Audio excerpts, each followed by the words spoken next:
Lebowski, and this is Wilson Center Now, a production of the Woodrow Wilson International Center for Scholars. My guest today is Robert Daly. Robert is director of the Wilson Center's Kissinger Institute on China and the United States. We're going to talk about the latest developments in this escalating trade war between the United States and many countries, but including China. Welcome, Robert. Thanks for joining us. Good to be with you. So as I was preparing to speak with you today, as I always do, I'll look at the latest headlines just to see what's percolating up. And a term that kept turning up in terms of describing the U.S. posture right now is waging a global economic and trade war. Does China view it that way, that they are engaged in a global economic and trade war with the United States? They would not say that it is global. It is just between them and the United States, and the United States started it. The United States picked it. So they wouldn't globalize it. They think that other than the United States imposing tariffs on China, China is doing more or less just fine with trade vis-a-vis the rest of the world. So, if the Trump administration expects China to be intimidated, this comment from the foreign ministry earlier this week suggests just the opposite. A spokesperson said, if the U.S. insists on waging a tariff war, trade war, or any kind of war, China will fight till the end. Right. The Chinese phrase, I think, is "feng pei dao di," which really means we'll stay with you until the end. In a suggestion of sort of blow to blow, rather than, it's not quite as martial. I saw that translation. It has a slightly different sense in the Chinese. But yes, China's view of this is that China is pursuing its necessary and righteous goals to guarantee the flourishing of the Chinese people and the Chinese state. And that this was all brought on by an American aggression, an American misunderstanding. This is what they say is central to the relationship. America has to correct its misperception that Chinese power is a threat.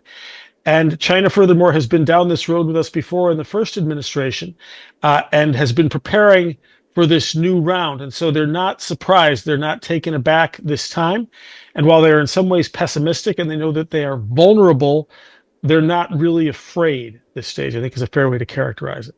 Is there any clarity from the Chinese perspective of what could be accomplished through this back and forth? Or it's some observers, are puzzled by what the ultimate goals are. So first, the usual disclaimer these days, which is that there's a high degree of uncertainty and nobody really knows anything. It's not clear yet what our goals are, what the new administration's attitude toward China is. None of that is certain. China tends to make worst case assumptions now. And to that end, they have been doing what they can to sanctions-proof their economy. They obviously can't do that in its entirety. They sell more to us than we do to them. And that means that if it becomes tit-for-tat tariffs, they run out of things to tariff before we do. But they have, through their Made in China 2025 project and their other what they call indigenous innovation strategies, have tried to make themselves less dependent on, less exposed to the United States. And they've had some success with that, especially in high tech. Huawei has managed to come up with some pretty good chips and new products despite the export controls. DeepSeek was able to do whatever it did. We're not 100% clear on that. Again, despite the same American strategies that were designed to hobble them. So China has had some success there. And they've also built out more international markets, such that if the United States and Europe won't buy their electric vehicles, others might. They know they're vulnerable, and they know that it's a bad time because China is in the midst of its worst economic crisis since 1978.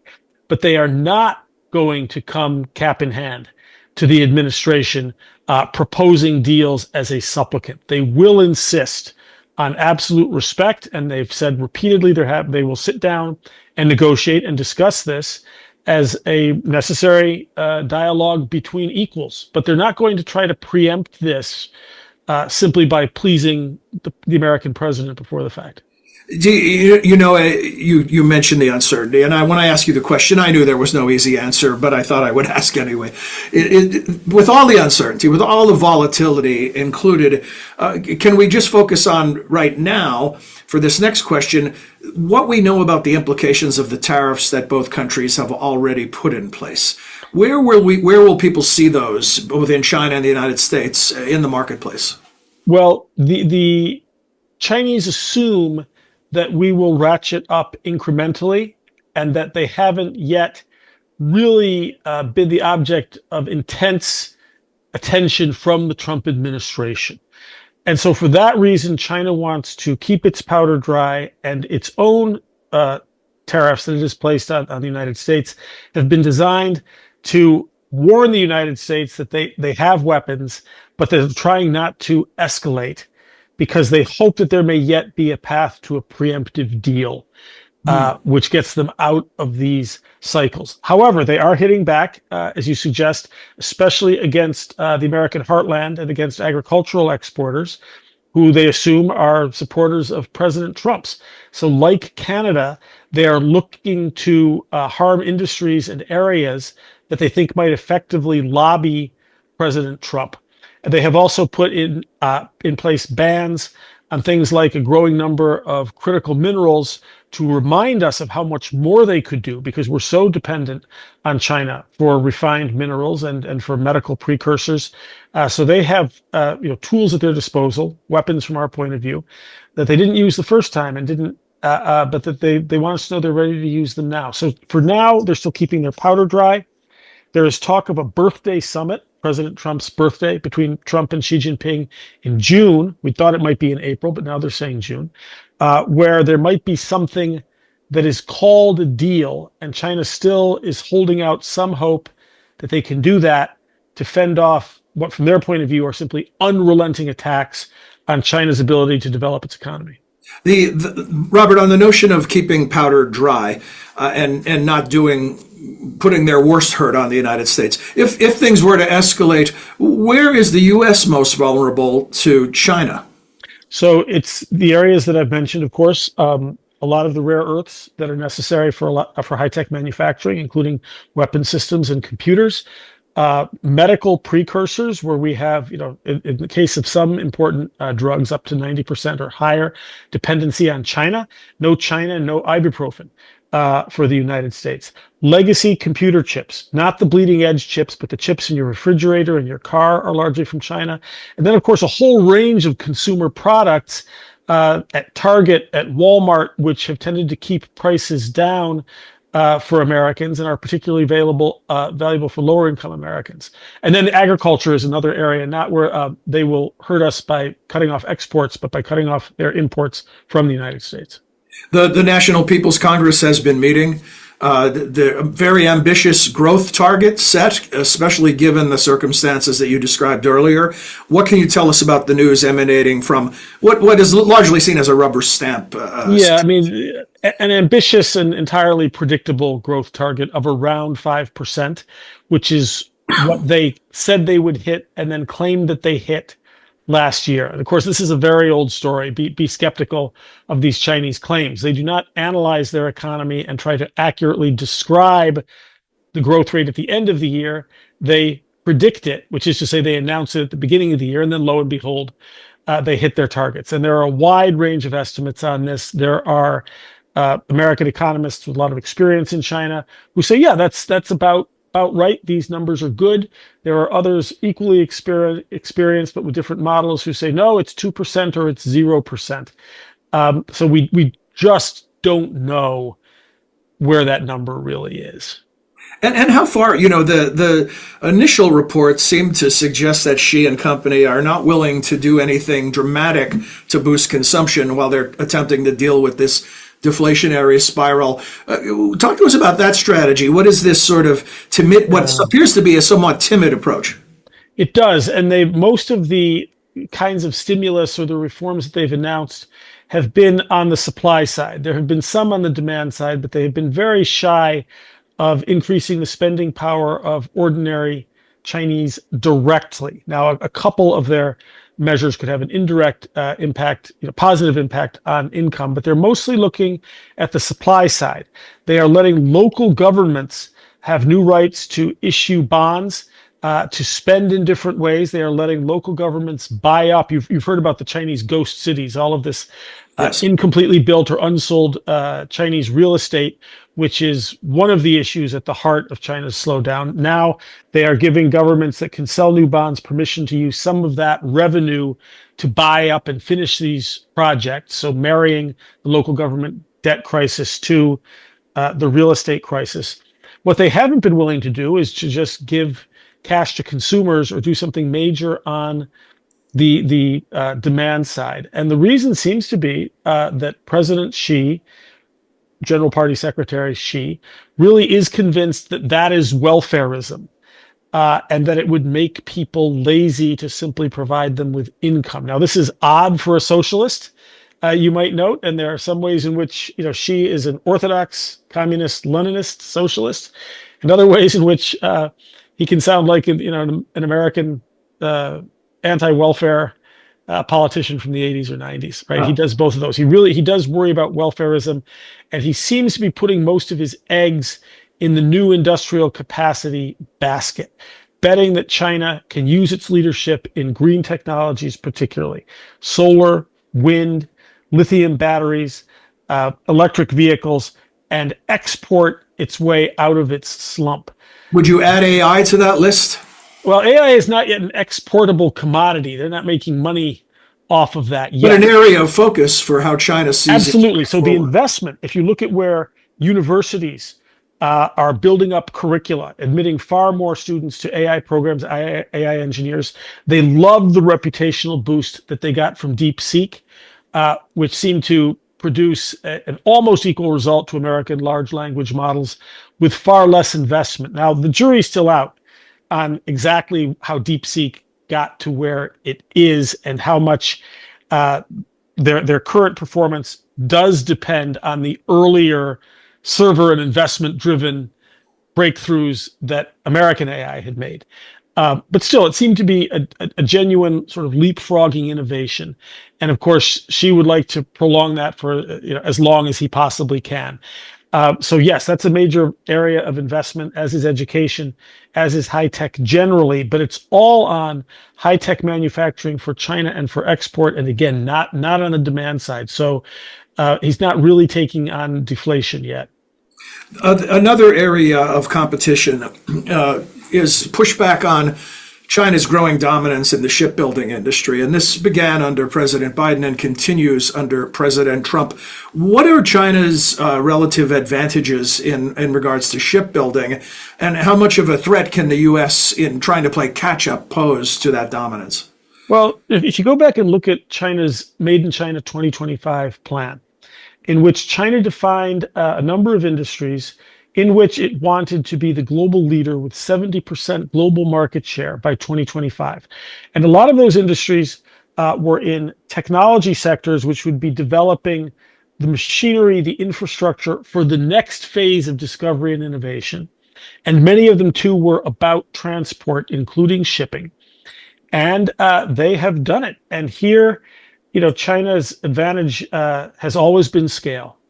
Scale and wealth and the ability of the government, if it picks industries properly, to pick winners and to essentially order the economy to produce certain kinds of goods. And they've been at it in shipping for a long time. We are now putting, heavy duties on any Chinese, not any Chinese-made ship, no matter which country's flag it's flying, or any ship that wants to dock in American ports that has Chinese ships in its fleet. We want to put a duty of 1 million or more on every ship. It's very early days on this. We do not have the capacity, either in terms of human talent or manufacturing plant, to ramp up quickly. These are massive investments. And if you go up the Yangtze River, practically from the mouth of it to well west of Nanjing, shipping, shipbuilders all through this area. America cannot simply turn on a spigot and recreate those supply chains. We'll also have to see how the rest of the world responds to this. In the case of shipping, to the best of my knowledge, the accusation is not that China has done something nefarious.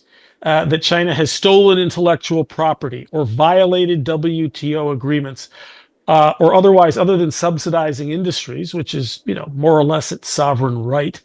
I haven't seen an accusation of anything except, sort of effective long-term planning on China's side. It's not like the accusation. They're guilty of getting it right. Right, of Huawei having stolen. Now, I'm sure in response to this, somebody will say, no, they cheated in the following ways, because that seems to always be implicit in what we're saying. I haven't heard us yet explicitly say that there was anything nefarious. And therefore, when we say it's a threat, yes, we don't want dependence on China. We don't want China to be able to choke off global supplies. And of course, part of this shipbuilding capability is the ability to build naval ships. China has a bigger navy than we do now. But I think we need to be careful about putting every Chinese advantage into the malign behavior basket, because if it poses a threat or a challenge to us, or a perceived challenge, but there's nothing that's demonstrably malign, that will have an impact on the way the rest of the world sees our claims, right? And their willingness to play along. So if we are going to seriously begin building ships again, that's a radical restructuring of American industry. It will depend also on South Korea and Japan and a number of other allies. And we'll have to see how that meshes with steel and aluminum, tariffs on imported steel and aluminum. It's a little bit at odds with some of the, fundamental commodities that we're increasing the prices of. So we've woken up to the fact that, yes, we have a vulnerability. China is way out ahead of us. It's not even close at this point. We don't know how we ramp up to even half of their capacity. We know that now. So good. That is a vulnerability. But we don't yet seem to have a serious plan for competing with China here. Maybe it's the expanding the we, as is being done with icebreakers and including other nations in the effort. So that is the common sense way to go, but we're tariffing a lot of these other nations. Right. So how is that going to be regarded? We either need allies or we don't. And during the first Trump administration, we were repeatedly hitting South Korea, which is very important in the supply chain, and Japan, with demands for more money for American soldiers who were stationed there, claiming that we're giving them an insurance policy for which they don't pay enough, whereas past administrations have seen this as essential to our security, this foreign presence in the Western Pacific. So we're trying to do an awful lot of things at once, and they have not yet cohered into what looks like a feasible plan. But again, it's early days. I think that we are very serious. I know the Congress and the Defense Department are very serious about the shipbuilding issue. Can the administration align that with the desire to tariff or put reciprocal tariffs in place for all of our allies? We'll see. About what you just said about tariffs, so that President Trump's seeming affection for tariffs certainly goes beyond China. Tariffs on our friendly neighbors, North and South. Does China see this as an opportunity internationally, that if the U.S. is making economic or trade war with even its friends, that it could create some openings for them? Sure. There's a big question about whether China can take advantage of that. So, during the first Trump administration, when America was losing soft power, China proved incapable of taking advantage of that. Global views of China declined as well. They simply couldn't do it. But they are looking to drive more wedges, to present themselves, and this is the new as a point of focus in Chinese propaganda. We are the reliable partner. Again, notice that that's not ideological, right? We are the reliable partner. You can count on us. China has been consistent. And that's true to a considerable extent. And so they seem to have settled on that as their important line. And it's obviously in contrast to the United States. They don't say that, they don't have to, but that's the propaganda line that they are taking out for a run. And this is because of tariffs, but it's also broader than that. If think from foreign countries' point of view, back to the beginning of the first Obama administration, 2012. Well, from that time up until the present, America has been a rather different country every 4 years, in and out of various agreements, the World Health Organization, the Paris Accords. There's a question about whether other countries will see us as a dependable partner or not, and that's been the banner now for China. We are the reliable partner. A final question for you, Robert, in this iteration of our ongoing discussion, and that is about whether President Xi, China's government in general, feels it can work with President Trump. They have previous experience from his first 4 years in office. The two leaders are not strangers to each other. Do they feel, as you look ahead to this potential birthday summit, that they can make a deal, that this is someone they can work with? They see a possible path. They're not naive. They remember the previous trade war, and they are very cognizant of the bipartisan consensus in Washington that Democrats and Republicans feel pretty consistently that China is our greatest long-term strategic challenge. And they know that. At the same time, because President Trump really hasn't gone after China yet rhetorically, he's very focused on immigration issues, on the American federal government, and on global tariffs. But China doesn't seem to have been a top priority. He doesn't yet seem to be concerned with issues of global order, upholding the sort of global order we've had since World War II.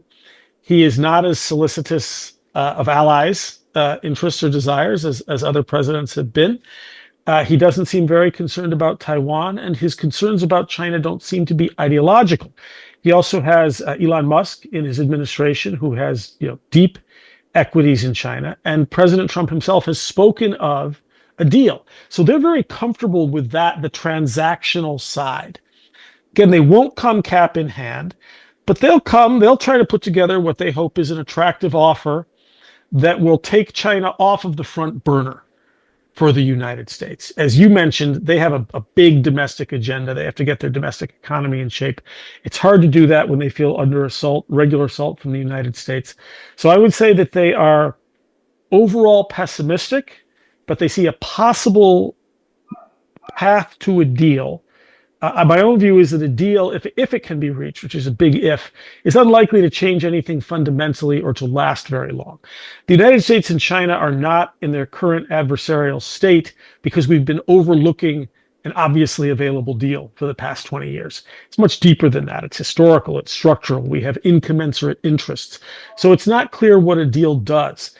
A deal, even if we get there, cannot do what China really wants, which is, again, for us to shut up and go away and stop perceiving them as a threat.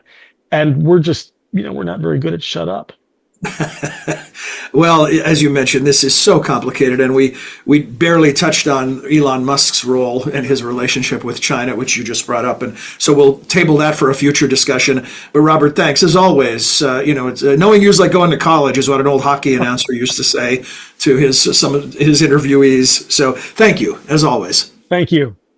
My guest has been Robert Daly, director of the Wilson Center's Kissinger Institute on China in the United States. We hope you enjoyed this edition of Wilson Center Now and that you'll join us again soon. Until then, for all of us at the Center, I'm John Molesky. Thanks for your time and interest.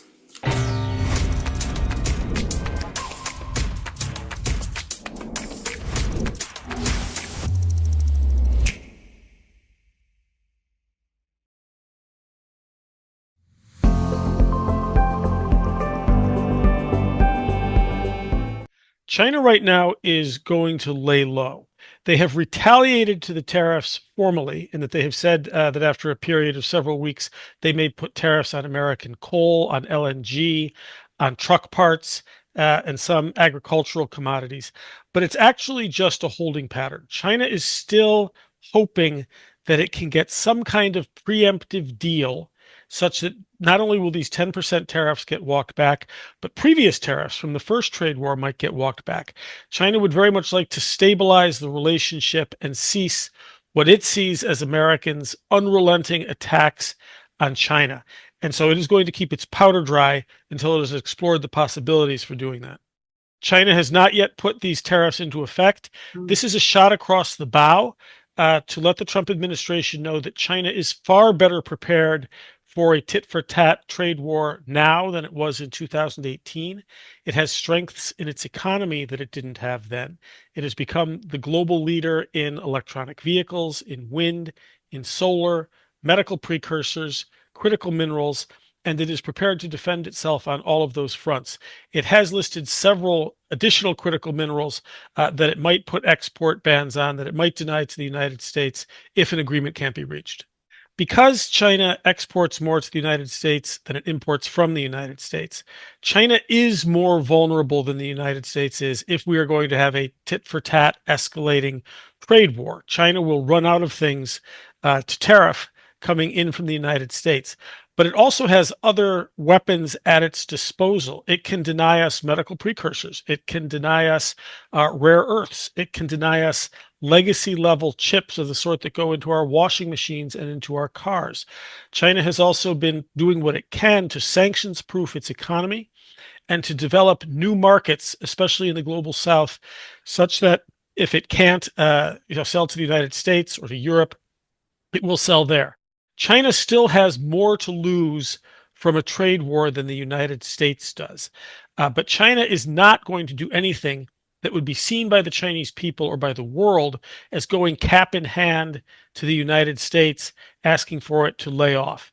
It sees itself as a peer competitor, as a superpower, and it is willing to get involved in a competition for which nation can absorb more privation, China or the United States. They're pretty confident they win if it comes down to privation and who can put up with more. That said, they very much want to avoid this. It's a bad time for China. Its economy is weak. It does not want a trade war, but it will also not simply give in to a new Trump administration.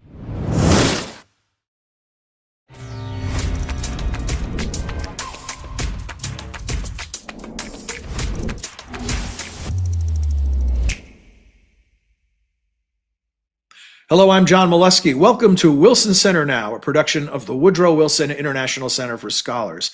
Today, we take our quarterly look at the latest edition of the Wilson Quarterly. And as always, I'm joined by the editor of the publication, Stephanie Bowen. Stephanie, welcome. Thanks for joining us.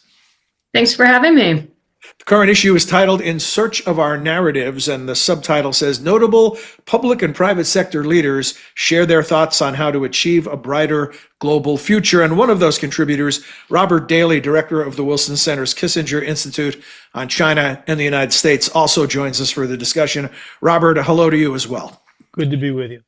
So, Stephanie, let's begin as we do traditionally and have you tell us about the issue. Give us an overview.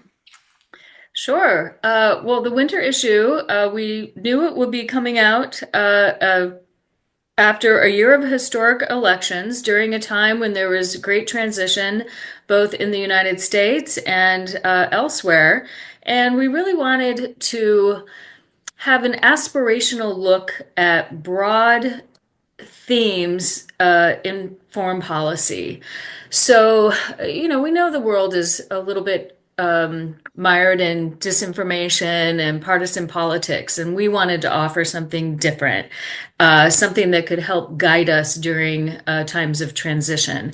And what we ended up with was a pretty incredible roster of, as the subtitle says, notable public and private sector leaders sharing the narratives that have really helped shape their views on the world and things that have ideas that have guided them and the world through past times of challenge. So, Stephanie, I'm a huge fan of the publication and your work, but I really have to say you outdid yourself this time. This is really a stellar issue. And Robert, I'll tell you that Robert's piece is titled One Mountain, Two Tigers. Neither China nor the U.S. will fall. Can they learn to coexist? Is the teaser on that article. And Robert, Stephanie and I, the way this works behind the scenes here is when a new issue is ready to come out, Stephanie and I discuss, well, when we do a Now episode, which author will we invite to join us? Every time we had that discussion before we made our call, Stephanie would begin by saying, well, Robert Daly's piece is really excellent. And so that just kept coming up time and again. So you were the choice, sir. And tell us, sum up the competing narratives. Let's start there, since this is an issue about narratives. What are the U.S. narrative and the China narratives? Well, this was really two different American narratives about China, although China has them about the United States in a slightly different way. And the idea behind the piece is that both Beijing and Washington are not entirely sure whether they want to look at this relationship through a primarily political, geopolitical lens, competition, security, or through an economic lens, and they tend to waver back and forth between the two.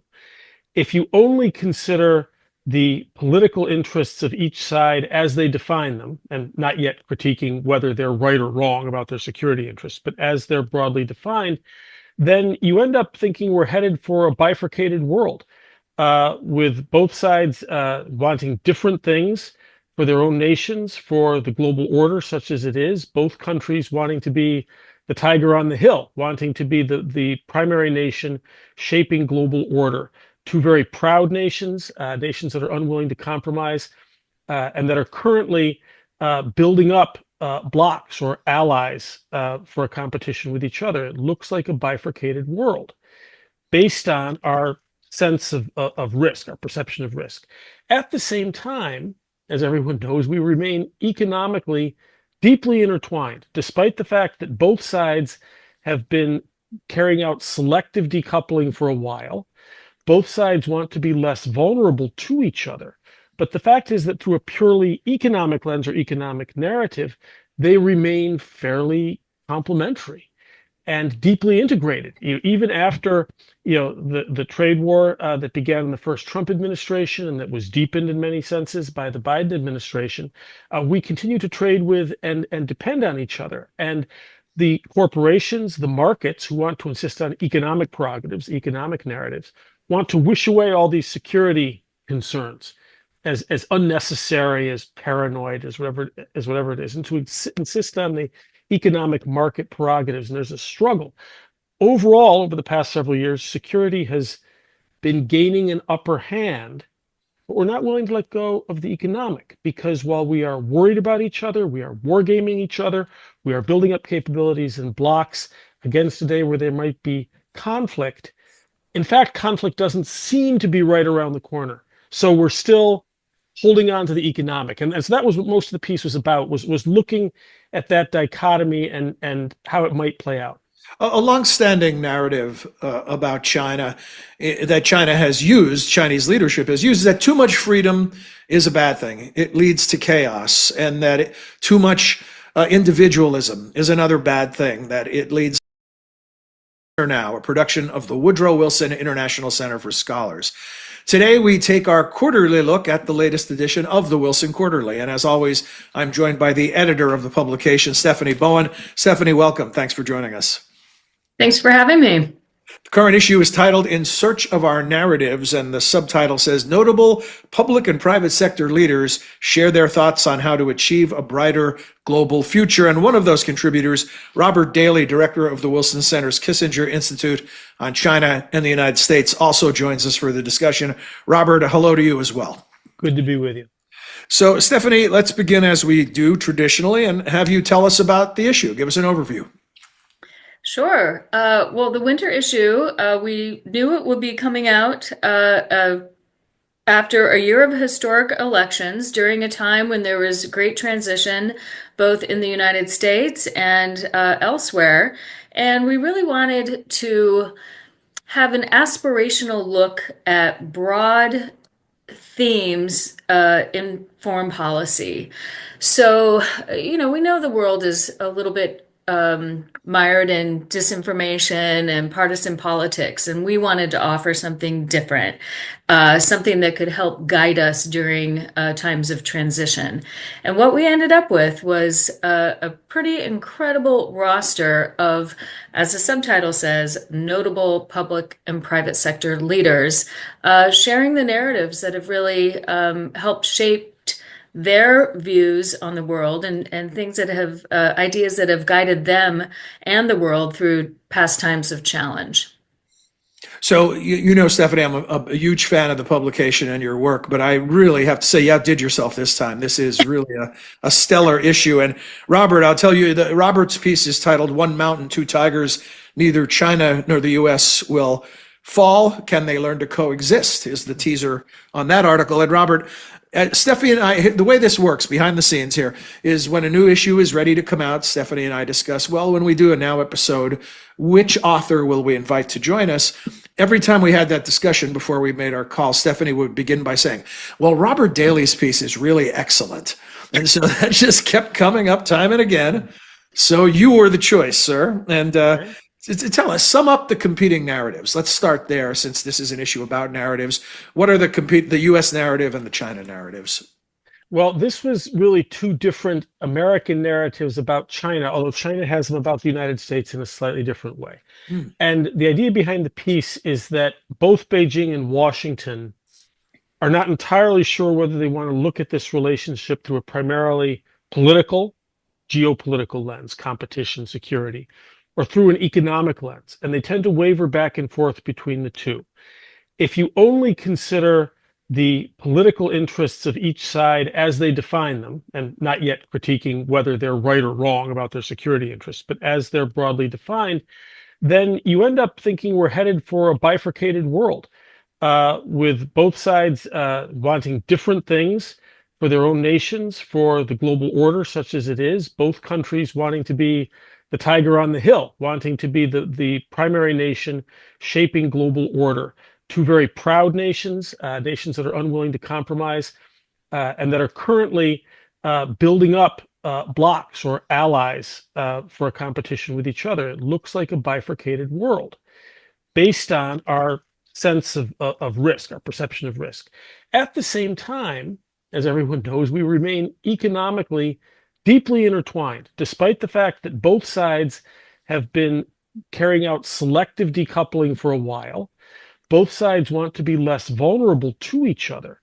But the fact is that through a purely economic lens or economic narrative, they remain fairly complementary and deeply integrated. Even after the trade war that began in the first Trump administration and that was deepened in many senses by the Biden administration, we continue to trade with and depend on each other. And the corporations, the markets who want to insist on economic prerogatives, economic narratives, want to wish away all these security concerns as unnecessary, as paranoid, as whatever it is, and to insist on the economic market prerogatives. And there's a struggle.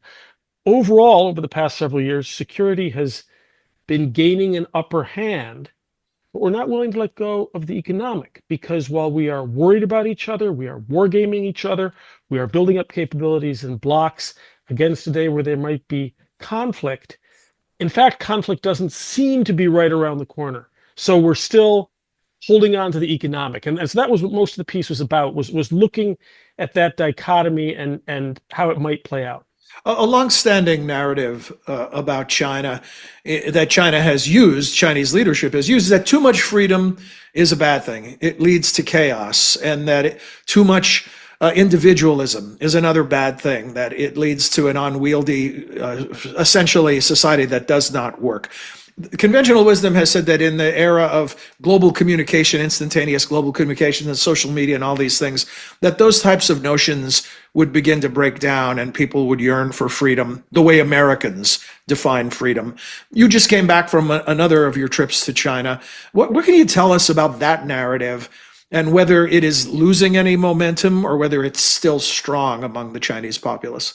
This is complicated. It's an ancient problem in China. Of course, the way that you just correctly outlined it, too much freedom is a bad thing. The key question becomes who gets to say how much is too much, right? And the Chinese answer is a benevolent but all-powerful government that you can count on, you, the people of China, to wield its power in your interest because it's benevolent and because China's economic success in the past 50 years proves that it has the right formula. Right now, China's economy is not doing well. They're in the midst of their biggest economic crisis since the reform opening period began. And the Chinese people are, I would say, down at mouth. They are pessimistic. They are grumbling about their government. But it's more in sorrow than anger. It's nothing like the seeds of revolution. They are going to wait it out because, as I said in the article, while they're deeply dissatisfied with the current situation in China, they seem, and this is tenuous because it's an anecdotal claim in the absence of polling, in the absence of voting, they seem to buy the government's claim that it's either continued development, even if that's slowing, that can only be provided by the stability which a strong state gives to China, or it's a binary choice, some form of what the Chinese call chaos or luan. When you ask them exactly what that looks like, you never get a clear answer. If there's no Communist Party, does the province of Hubei invade the province of Hunan? It's not clear. But there's a strong sense, I think, even among the Chinese people, that in fact they do face a binary choice, because China was so poor and so put upon for so long until so recently. A society with a living memory of mass starvation, something that Americans have a hard time appreciating, that they tend to place their bets on the side of stability, even if that means they have to put up with a more repressive government than they would like. I think that many of the Chinese people still opt for stability. And of course, they do that in part because the Communist Party, through its Ministry of Propaganda and through other devices, keeps their threat perceptions high, tells them that they face a West, a United States, which is determined to destroy them, and therefore a little privation isn't such a bad thing. And again, my sense, having just been there, is that while the people are more unhappy with their government than they've been probably since 1979, they are going to do what the Chinese call eat bitterness and put up with it. So, Robert, we do a little tag teaming here, so I'm going to hand it off to Stephanie now, and she'll have a few questions for you. Thanks. One of the things that I always love about your pieces, Robert, and your analysis of the China-US relationship is the cultural aspects of it. And you mention in your piece that the Chinese and Americans really like each other, and they value each other, and they have certain things that they admire about each other. And how does that play into this competition that is heating up between the US and China? Well, this is in play, and it's shifted some in both countries. From the early 70s until 2016, 2018, we had what we now call the period of engagement, in which individuals, institutions like universities, NGOs, corporations, absolutely, in both countries were deeply involved with each other in a way that worked for people in both countries. It was transformative, especially on the Chinese side, because they started from a much lower level. But it also meant a great deal to the Americans who were involved in that. And as I said in the piece, we get along. Our senses of family, of friendship, our senses of humor are pretty compatible overall. There's an awful lot of mutual admiration of each other's cultures. America mostly admires China's traditional culture, not so much contemporary culture, but real fellow feeling and real regard. So at the beginning of the more contentious period, there was a lot of money in the bank on both sides. Now we've spent some of that out. Public opinion polling in both countries now shows well over 80% negative feelings about the other country, and that's real, and it's palpable in some ways. But it's the goodwill, in my own opinion, in both countries hasn't disappeared. We had this very, very high regard, and now a whole bunch of concerns through the trade war and security, which have built up a lot of negative views too. But the good stuff is still there, and I think that our leaders could draw on it a little more. They could certainly cherish it and turn up the flame under it by increasing, educational exchanges. It would be a good thing if we had more tourists going in both directions. That has stopped, not because the American government has said no. I think Americans just have the idea that China's unsafe. So I would like to see more of that people-to-people interaction. But it doesn't seem to be happening organically. The negative narratives go deep despite the positive ones. And this is one of the most discouraging aspects of the US-China rivalry. And we tend to speak in America and China, these are political issues. I see most of these issues, even our own domestic political crisis, as ultimately reflecting a cultural crisis. I think that's true in US-China relations too. But we don't, in neither country, do we have a very good vocabulary for talking about that. Maybe this could be the subject of a future Wilson Quarterly. What is the relationship between cultural factors and what we call political factors? We speak about that badly. We have international relations theorists. We don't have cultural critics who are giving us a vocabulary that is useful in this context. And I find myself struggling with that a lot as I write, as I speak at the Wilson Center, because it's a vocabulary problem. Stephanie, roll with it. Go ahead. Yeah, sure. It's interesting to me too that you talk about how we're kind of in a holding pattern, and this holding pattern could last for decades. But it also could not. So what are the things that we should be looking out for as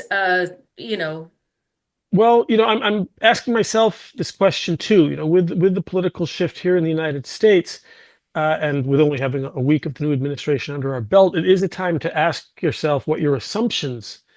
People, I guess, I'll say your priors is the fashionable term. I guess I'll stick with assumptions. What have your assumptions been? My assumption has been that because there are genuine reasons for deep rivalry and concern in U.S.-China relations, but no factors yet that actually push us toward war, my assumption has been that we're going to be in something like a new kind of Cold War situation for several decades. And John and I have spoken about this a lot over the past few years on this program. And my further assumption has been that the center of this dispute or rivalry between U.S. and China would be what we call the world order piece. Which country is going to play the larger role in determining what kinds of global systems we have and the values that underlie them. I'm not sure we're still interested in that. Are we still dedicated to the global order piece, or are we pursuing now a hemispheric agenda, an agenda that is more concerned with bilateral relations as measured by trade or other things? And are we less interested now in the global order piece, which is in part normative, right? Who's going to pay to uphold this order? I had thought that was going to be the center of this. I'm not sure that is still the right question. So I'm rethinking. Stephanie's question raises this notion of chronic conditions don't change until they're pushed to an acute stage. And I guess that's the question out there, Robert, is do you see anything on the horizon that would be the hot point, the potential fever breaker? Well, so one of the pieces of good news, they're few and far between, but this is a big piece of good news, is that neither Beijing nor Washington wants war. Both sides, while they're preparing for it, they're building their capabilities, they're building their alliances. I'm convinced that neither wants it. They are determined to avoid it if they can, and I think they can. It's going to be a long ride, a very difficult, dangerous, expensive ride. Again, a new Cold War. But I think that commitment is real. And neither country, this is something I think a lot of people in Washington get wrong, neither country really wishes to harm the other in the first instance. Both countries see themselves as defending their own prerogatives and as encountering the other as obstacles along the way. So you'll hear people in Washington and in Beijing say things like the other is an existential threat. China wants to destroy us. China sees us as an enemy to be harmed. China sees us as an obstacle to be overcome. And that creates enough problems for us that many of these threats are real. But that's very different than a situation in which one country wants to harm or destroy the other in the first instance as their primary goal. That's not quite where we are, which is why I think that with wisdom and patience and, yes, risk-taking and expense, that we can keep it cold. And I think that that's what China hopes to do as well. You write in the piece, in order to maximize their scope for action, both powers want the global system to resemble their domestic governing philosophy as closely as possible. Who's winning in that regard? Very hard to say. China is certainly making some gains, especially in what nobody is comfortable calling the global South. But in working with other countries that don't want their choices shaped by us, Russia, obviously, Iran, North Korea, certain countries in South America, but even beyond that, a number of countries that are very, very happy to have rich trading relationships with China, and therefore will sometimes vote with China in the UN. They sometimes seem to be drifting toward China. On the other hand, if you look at their aspirations for their institutions and for their families, they drift more toward the West. So they don't want to make choices. They want to hedge and balance, play the two powers off against each other. That's probably their best strategy. And our best strategy is probably to let them do that and not try to force it one way or the other. I say this is going to be long, frustrating process that it would only a radical change, a form of governmental collapse in either country could change that. And so I think that this is, as I say in the piece, is going to be with us for a very long time. Another two sentences in the piece that sum up two meta-narratives. The U.S. has never faced a peer competitor. China has never been a superpower in the modern sense. I mean, in many ways, there's the big story, right? And in some cases, you can compete your way through this, or in other cases, maybe you help each other through this. Is there anything that you could even point to historically that provides a roadmap or a precedent for two nations at this juncture? Well, Graham Allison wrote a very famous book about this called Destined for War, in which he outlined what he called the Thucydides trap. And he looks at a series of past eras in which you had a resident power, a status quo power, and a rising power. And most of those situations ended in war because the status quo power felt threatened by the rise. But this was all before the era of nuclear weapons. This was in an era of much more limited warfare. The US and China have nuclear weapons. While we don't understand all of the escalation ladders, we do know that any conflict could go nuclear and could be World War III. And again, both sides are thinking more seriously about this. China isn't thinking seriously enough that it will start strategic stability talks with us, which is where I end the piece, with a hope that that will happen. But maybe we will get there because, as I say, they're determined to prevail, as are we. Neither side is yet willing to compromise, but neither side is so foolhardy as to begin a war with the weapons that we have in hand. So this is somewhat new territory. It's going to be a long haul. I hope that our discussion will be informed by a real understanding of America on China's side and a deeper understanding of China on the United States side. I think that will be something that can help us get this right and avoid conflict. Stephanie, I want to throw it back to you, see if you have any other questions for Robert before I ask you a question. Well, Robert, I'm curious. You talk about the things that you wish that you would like to happen that would help the relationship and global stability. What kind of advice would you give to those, coming in now, really in charge of U.S.-China policy? And what would you suggest they do, or things that they pursue, approaches they take? We seem, and it's early days in the new administration, and so no predictions. But you can see on the American side also a struggle between the political or the security framework that we talked about at the beginning and the economic. The president himself seems to see U.S.-China relations primarily through an economic lens. He thinks that China's trade surplus with the United States is indicative of a lack of fairness, and he would like to correct that trade imbalance. Economics. But he doesn't seem very concerned with the big geostrategic competition, what President Biden called, democracy versus authoritarianism. Many within his own party, although it's bipartisan, say that this is an existential threat. This is an epochal struggle between different worldviews, different forms of politics, with Taiwan as the potential hotspot. The president himself doesn't speak that way. He doesn't speak about ideology. He doesn't speak about China as a competitor across all the domains of power. And in that, he seems to be somewhat at odds with his own party. We see this, for example, in his willingness to give a lifeline to TikTok, which has been one of the major focal points of Republicans and Democrats in Congress for the past 2 years. So we need to get the framing right and figure out and right-size the security threat from China. I think it's overstated. I don't think it's an existential threat. It's a real threat. It's a concerning threat, but probably not existential. We need to somehow find a way to meld our economic and our geostrategic concerns, right-size it, and then realize that this is a long-term historical process. There's no quick answer. It's not going to be solved during Trump-Xi round 2. We can make some incremental moves, but the real solution will involve change in both countries over the long haul, and a commitment to peace. Which, again, the piece of good news. I think we do have that, despite the sometimes you hear the drums of war, that kind of rhetoric in both sides. But I think we're really aiming for a long and difficult peace here. Robert, as always, thank you. I mean, terrific insights, and really we learn a lot every time we speak with you. And Stephanie, I said I had a question for you, and it's about the issue. In addition to Robert's terrific piece, which our viewers and listeners got quite a preview of in our discussion today, what other pieces would you give us a highlight? Tease us on some of the other things that are in the issue.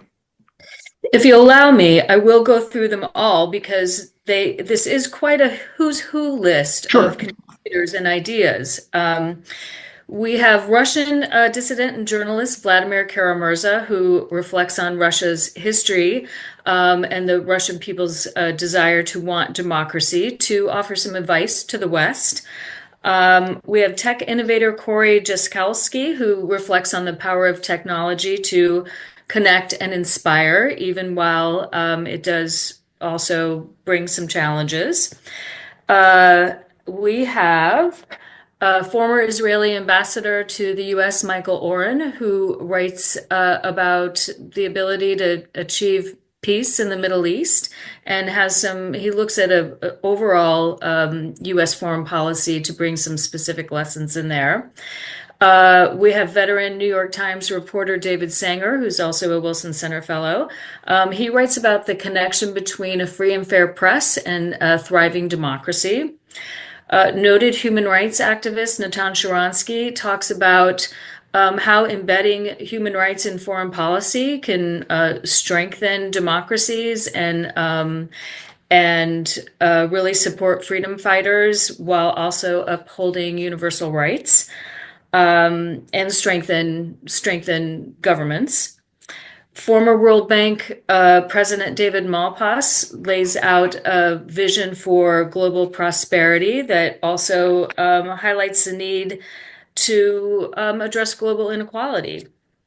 We have a really interesting piece that I think complements a lot of what Robert talked about from former Indian Foreign Secretary Nirupama Rao. She writes about the importance of the Indo-Pacific region in the future prosperity of America.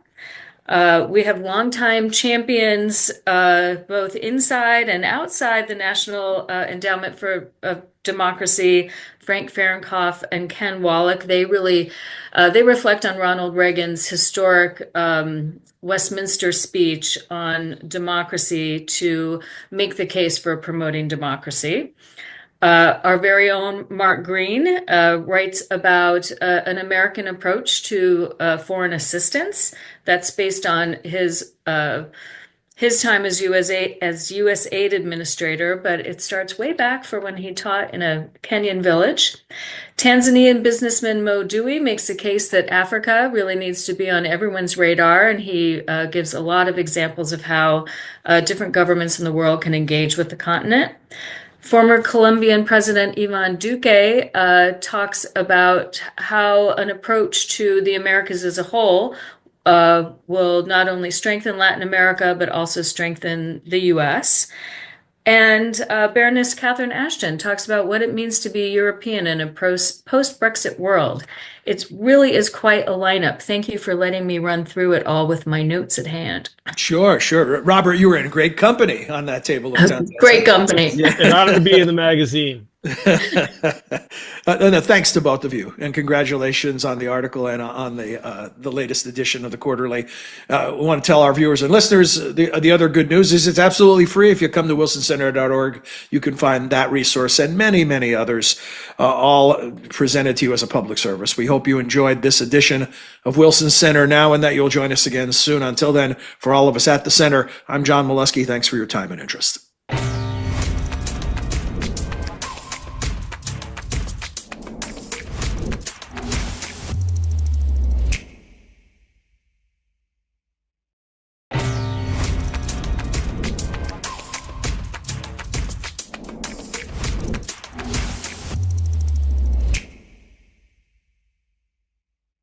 Hello, I'm John Molesky, and this is Wilson Center Now, a production of the Woodrow Wilson International Center for Scholars. My guest today is an old friend, Robert Daly, director of the Wilson Center's Kissinger Institute on China and the United States, and as he does, joins us regularly to provide an update on the People's Republic of China. And In this case, Robert, you just made a trip, your first post-pandemic trip back to China. Spent, what, about 3 weeks there? I was there for 3 weeks, and then last week I was with a Chinese high-level delegation in Colorado talking about the relationship under the new administration. So how important is it for you to spend time in China to do your work? It's essential. Knowing, getting close to knowing how people are really thinking, how they see China, how they see America, how they're talking about it, is really my sole claim to a paycheck. There are plenty of people in Washington who look at China through a telescope, which is what I was doing during COVID, and then make very certain declarations about the place. Some of those declarations are correct, but they tend to miss the texture, the complexity of the place, and the ways that the Chinese themselves are thinking. We've had a tendency over the past decade to reduce our view of China to the Communist Party and to reduce our view of the Communist Party to Xi Jinping himself. And so China studies becomes Xi Jinping studies. Now, there are understandable reasons for that. COVID is one of them, but also, the increasingly absolute power of the Communist Party and Xi Jinping's status within it. He's the sole decision maker. But if you think back to when we've had stronger presidents, any foreign analyst would have been more than wrong to have seen America only as that president and what they said and did. Here we know how much everything matters. The everything matters in China as well. And so you've got to be there. What was, I know that you did this pre-election a couple cycles ago, speaking tour. How can you compare the two? Was the interest higher in the U.S. election? What was the opinion about Donald Trump? Last time around, they were trying him on for size for the first time. Right. What can you tell us? Well, a couple things. First, the negative narratives about the United States are much more deeply ensconced in China now than they were. And I don't mean simple anti-Americanism. There is knee-jerk anti-Americanism that comes from Chinese propaganda. I mean anti-American narratives, beliefs that are held by people who think well and carefully about the United States. The sense that the United States, while still the world's most powerful nation, is declining is fairly strong. The sense that the United States is not interested in vast areas of the world that China is interested in and active in, Africa, Latin America, Southeast Asia, Central Asia, that's very strong. And even with the economic crisis that China is now in the midst of, there's still a belief that China is rising as America weakens. Those are very deeply held views. And that wasn't true the first time Donald Trump ran for president in 2016. As you noted, I did a long trip to China then, was giving Chinese language lectures during the period spanning both the Democratic and the Republican national conventions, simply talking about the system. So interest in the Hillary Clinton-Donald Trump competition was high then, but not against this background of a belief in American decline. So that's one of the big differences now. The other is that they feel, yes, that they know Donald Trump. They've been through this. They will not be surprised. They've been getting ready, gaming it out. They fully expect to get hit by a train or punched in the face or whatever the right analogy is, on the first day of the administration, with higher tariffs and a resuscitation of the trade war, that they were not ready for the first time. They're ready now. They would still rather it didn't happen. They're not going to like it, but they're ready. How has President Xi grown in the role of a world leader? You mentioned the fact that China is interested in parts of the globe, or at least the Chinese perception is that that the U.S. has forsaken or been distracted from. I'm reading from Newsweek here, Robert. Peru gave Xi Jinping a warm welcome last week when he arrived for the Asia-Pacific Economic Cooperation Summit in Lima. The Chinese leader was even accorded the honor of a state visit. Joe Biden, in contrast, got a bare-bones greeting as Air Force One landed. Peru then proceeded to treat the American president as if he were a backwater state, even making sure the humiliation was seen in public. For instance, in the group photo of leaders attending the summit, Xi was standing in the place of honor to the right of the Peruvian president. In the front row, Biden was placed in the back in the corner. America, in what Americans sometimes call their backyard, is being disrespected. China, on the other hand, looks ascendant, trading and investing its way into dominance of the region. This is a commentary from Newsweek magazine. How does this all factor into Xi's desire to be the major world leader? So that quote is largely true in its details. China is not yet dominant in the region, but they're moving, and the trend line should be very concerning to us. One of the reasons that Xi Jinping got such a good reception was that the Peruvian port of Chancay, opening up north of Lima, a deep water port which could host military vessels as well as container ships, is opening up, and that was a Chinese-built and will be a Chinese-operated port. Xi Jinping is then going from Peru to Brazil, and he's building up a very strong relationship there, mostly based on trade, but it's broader than trade. This is a story not only of Chinese activity, but also of American neglect.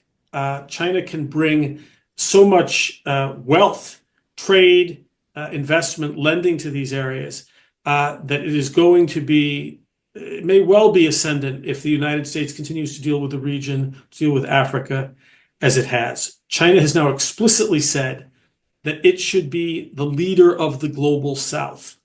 Now, this is a little peculiar. China is the world's second largest nation, so it's not clear that it is a part of the global South in any meaningful way, but it has a tradition going back to the Bandung Conference of seeing itself as aligned with the less developed or the developing world, and they're now playing on that. They are using what they claim is America's instigation of the wars in Ukraine and Gaza as part of that, and they are making progress. It is uneven. It is speeding up in the Middle East. China is finding that its developmental state, highly interested in technology, under the leadership of the Communist Party, is actually a very good match for the theocracies of the Middle East, which also want development, education, and tech, but under the hand of established parties. They're only getting started in the Middle East. And so we need to have a global view. We have to have, and I would argue that the first Trump administrations, and in some ways the Biden administration, did not have a newly articulated, convincing description of America's global role that the American people could support. That has been a challenge for at least 8 years, probably longer. And it remains a big challenge, I think, as we go into the new Trump administration. When you look at the exit polls from the just completed U.S. Presidential election, immigration, the economy, number one and number two by a significant margin, in the economy, maybe specifically inflation. In the background of that, on the international scene, of course, Gaza loomed large, particularly in Michigan, and the ongoing conflict in Ukraine. When you were speaking to people in China, what's on their radar screen? What would be their exit poll issues that are dominating the conversation in China? It is, I think, the trade war. How much worse is it going to get at a time when China is already somewhat hobbled for domestic reasons? Technology restrictions on technology transfer, the export controls that we have put in place under the Biden administration to limit China's development of advanced computing and advanced chips is a big one. And those are areas in which they are quite fearful. They are preparing defenses. They have been decoupling and de-risking their economy as we have been. They have been trying to sanctions-proof their economy. They have been very successful in finding new markets. And this is part of coming back to Latin America. Part of what that is about. The United States and Europe might not buy China's electronic vehicles, but they're relatively cheap, in part because the companies that make them don't profit from them. And therefore, they can sell to Africa, to Latin America, to Southeast Asia, and dominate those markets. So they've been busy looking for alternate sources of supply and new markets for Chinese goods in preparation for a new trade war, which is largely centered around technology. They're more confident on the global order piece. They know that the United States will once again not really be active in Africa or Latin America, places where China is active. They know that they are making gains within the Middle East, and they are looking for opportunities to drive wedges between the United States and its partners, because they understand that Europe and American partners in Northeast Asia are somewhat alarmed by the results of this election, that these countries too, American partners and allies, worry about tariffs, worry in South Korea and Japan about demands that they pay more for American soldiers, military bases that are in their countries. So China's looking for that. They're quite confident on the global order front. They have a coherent narrative, a sense of the role they'd like to play in the world. They can't always do it. There are areas of non-self-knowledge and incoherence here as well. And I think they underestimate some of America's remaining strengths, but they're not sure that these are strengths that the Trump administration will value. And so expect them to move even more aggressively on the global order front. Watch Xi Jinping will give a speech at Davos in January, right before Inauguration Day, as he did in 2017, presenting China as the upholder of the current order and the provider of stability. I want to circle back to questions about the global order and China's role, but first I want to touch on what you said about technology and the trade war, potential trade wars. Does China see opportunities in areas like whether it be AI, where there's been fierce competition, or climate-related technological advances, where China could claim to be the climate tech leader very shortly if Donald Trump, his second administration, is anything like his first administration as it relates to climate? Well, it already claims to be the leader of the global green economy with considerable justification. Even though China remains the world's biggest emitter of greenhouse gases. That is true and will continue to be true for a long time. But they're also, for installed wind and solar capacity for provision of solar panels to the world. That market is falling off for now, but it may be back. Lithium batteries, electronic vehicles. China is already leading the world, and it is making that a part of its diplomacy, especially in what we now call the global south, in the developing world. It works for China not only economically, but it works for them diplomatically as a provider of global public goods. And so even though, as I say, they remain the world's biggest polluter, and they're still burning a lot of coal and building coal power plants, they're the number one on installed nuclear capacity. So they have a pretty good series of talking points here. And they are also no longer climate change deniers. There had been quite a bit of that in China in the early days, but the Chinese government is now all in, and it will use that as part of its public diplomacy in countries that are already feeling devastating impacts of global warming. And it will be contrasting itself with the United States. On the global order front, we've seen in the last 24 hours what could be a dangerous escalation in Ukraine with a fierce attack from Russia, followed up by President Biden deciding that he will lift certain restrictions on the use of long-range missiles fired from Ukraine toward Russia. And now Putin has signed a new nuclear doctrine, lowering the bar for Russia's ability to respond with nuclear weapons. Where is China on this? Is Xi going to insert himself into this? Is he going to keep this at arm's length? What will China do?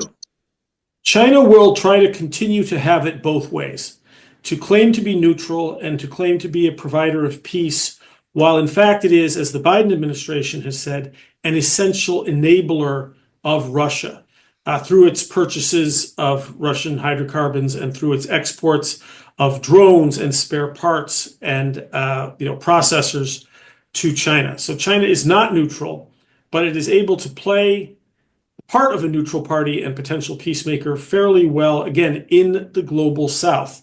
Europe doesn't buy this, Northeast Asia, North America doesn't buy it, but much of the rest of the world does.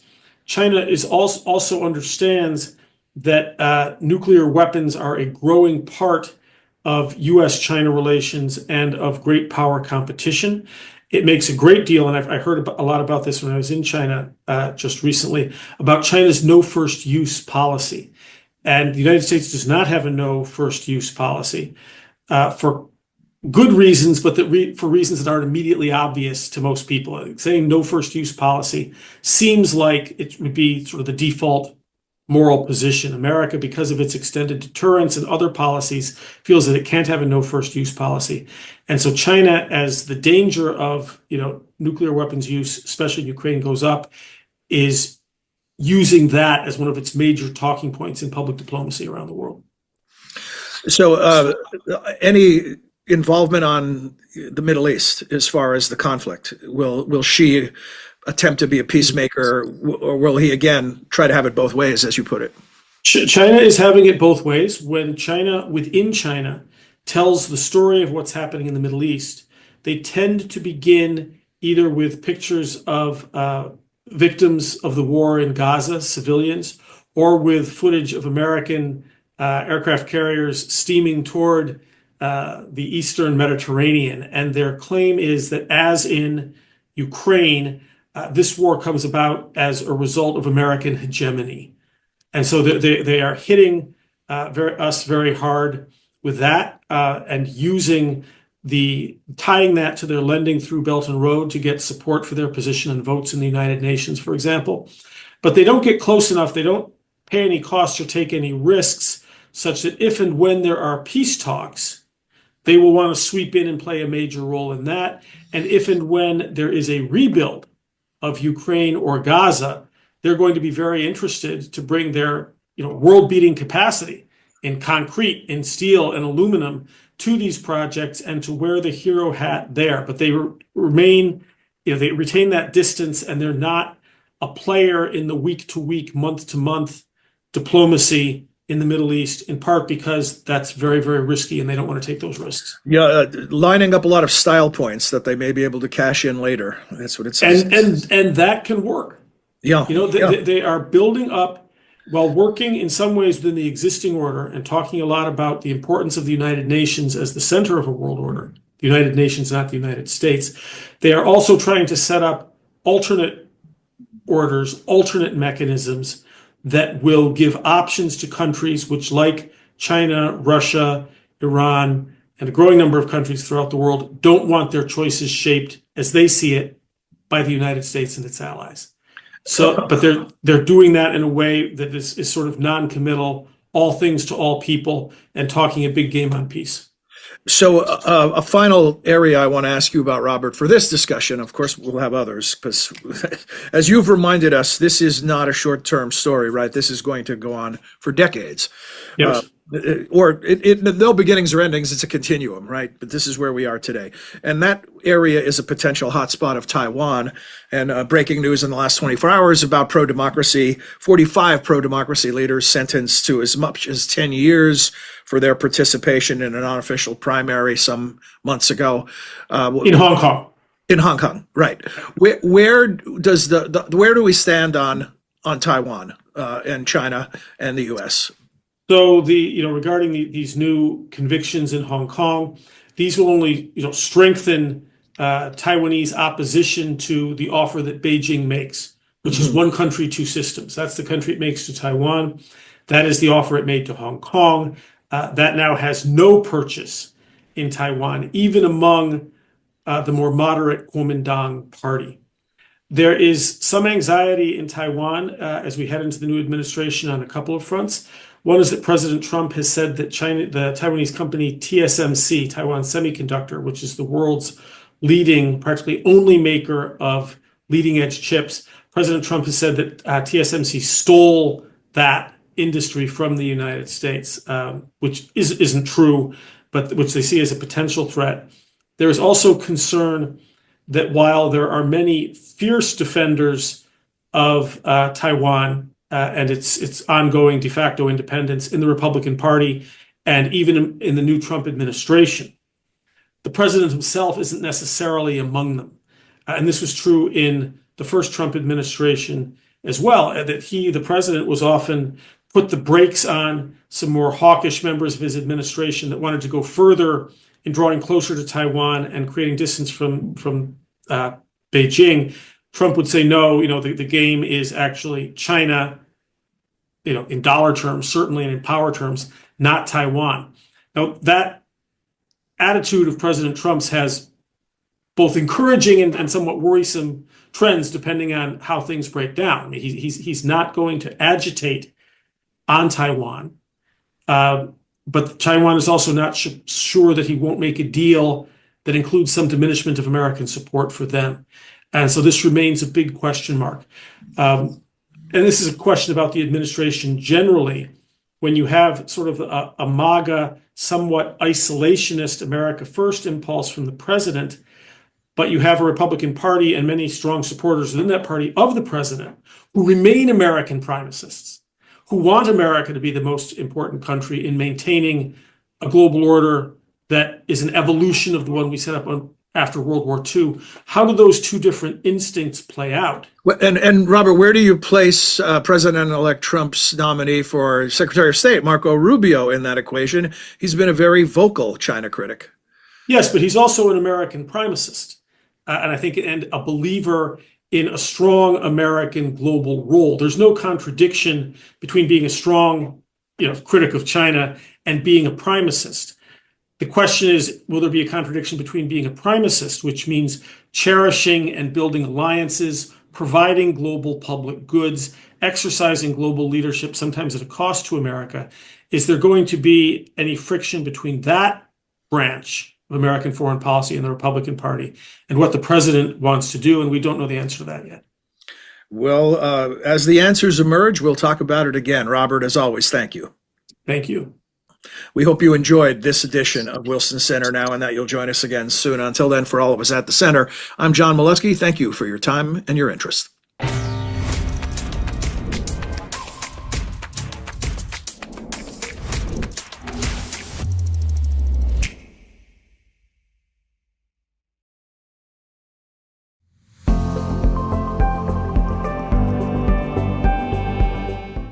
Xi Jinping probably regards his trip to Europe as a success. He went to France, where he met with Emmanuel Macron, and also to Hungary and Serbia, two countries that are very friendly to China in defiance of trends throughout Europe. Xi Jinping believes that Macron's call for strategic autonomy for Europe work to his advantage and against the United States. I think that is a fundamental misread. He doesn't understand that Macron is actually calling for Europe to be the champion of liberal democracy. He met with Macron, and Macron was very concerned, as are other European leaders, about China's support for Russia. Xi Jinping's position is, one, denying that he does support Russia. He claims neutrality, all the while doubling down on friendship with Russia. Indeed, Vladimir Putin will be visiting China very soon. So I think that Europe got no encouragement there. And Macron's other major concern is China's export of its overcapacity. It's flooding European markets with electronic vehicles, solar cells, and here again, no concessions on either side. Xi Jinping denies that China is overproducing, denies that it is flooding foreign markets, and claims that this is all a fabrication of the United States. China had been trying to split the European countries that had formerly been part of the Soviet Union from Western Europe through a program that it called the 17+1. 17 were the 17 Central and Eastern European states plus Greece. The one was China. That program has been eroding very rapidly over the past several years. So we have seen Lithuania, the Czech Republic, Poland in its way, all pull back from this sort of cozy 17+1 arrangement. China's support in Europe is crumbling, and the two outposts are Viktor Orban's Hungary and Serbia, which shares China's suspicion of NATO and the United States.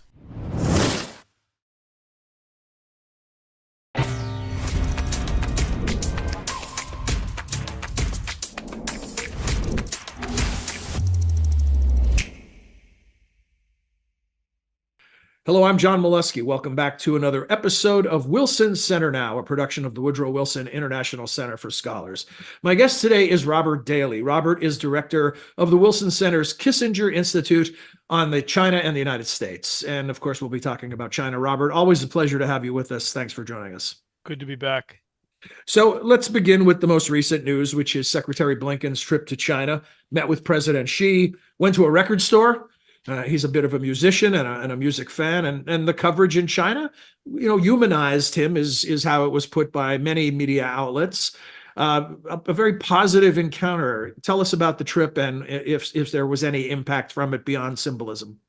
Well, I hope that the buying of a Taylor Swift album gave him a boost in China. He had been the American official that China had decided it was going to pick on for a little while, and this went back early in the Biden administration to when Secretary of State Blinken met with National Security Advisor Jake Sullivan, with Wang Yi and Yang Jiechi in Alaska. You may remember early in the administration, there was a very contentious meeting there. And this was followed from China's point of view, by the balloon incident in which they held personally responsible for not going on a trip to China. So China had been quite deliberately treating other American officials, among them Secretary of the Treasury Janet Yellen, better than Blinken as a way of punishing him for his misdeeds. But here he seemed to get quite humanized by eating dumplings and buying a Taylor Swift album, although that wouldn't have been my choice for him. He said when he was in the record store that he was a 70s fan. So I would have thought, I don't know, Crosby, Stills and Nash or something else. I thought you might have some Chinese recommendation. Well, that would have been really good if he had purchased a Cui Jian, who's the Bob Dylan, godfather of Chinese rock and roll album. I think he would have done himself even a greater favor. But China seems to have given him a little more space than usual, despite the fact that the agenda, I think, for both sides was the repeating of talking points that the other side knew and did not care to hear. In particular, Secretary of State Blinken was warning China that if it continued to supply engines for drones and missiles to Russia, that its banks, which aided in these transactions, could very well be sanctioned. So that was one of his biggest warnings. And his other, following up on Secretary Yellen's trip, was that China's overcapacity is a threat to American and European economies. He had the list goes on, of course, and it includes China's increasing aggression around the Second Thomas Shoal, which is in the Philippines' exclusive economic zone. This has become another potential flashpoint. And China, for its part, also has a list of complaints, many of which involve the South China Sea and Taiwan. So this was a working trip. Didn't seem to be a lot of progress, but it's part of both sides' attempts to increase the diplomatic side of the relationship so that we're not just at daggers drawn and are not merely making long-distance mutual accusations. You mentioned a number of things I want to follow up on, but start with an observation that at least Taylor Swift wins again, right? If no one else wins, another album sale, just what she needs. So over the years, Robert, you and I have talked about this notion of a Cold War, and you reluctantly came around to thinking that the terminology may be somewhat appropriate. Yes. We have a new book by our former Wilson scholar and colleague David Sanger, The New Cold Wars, one of which is China. Two Cold Wars in his take, one with Russia, one with China. How do you look at it now? Do you view this as not that Cold War is some kind of mathematical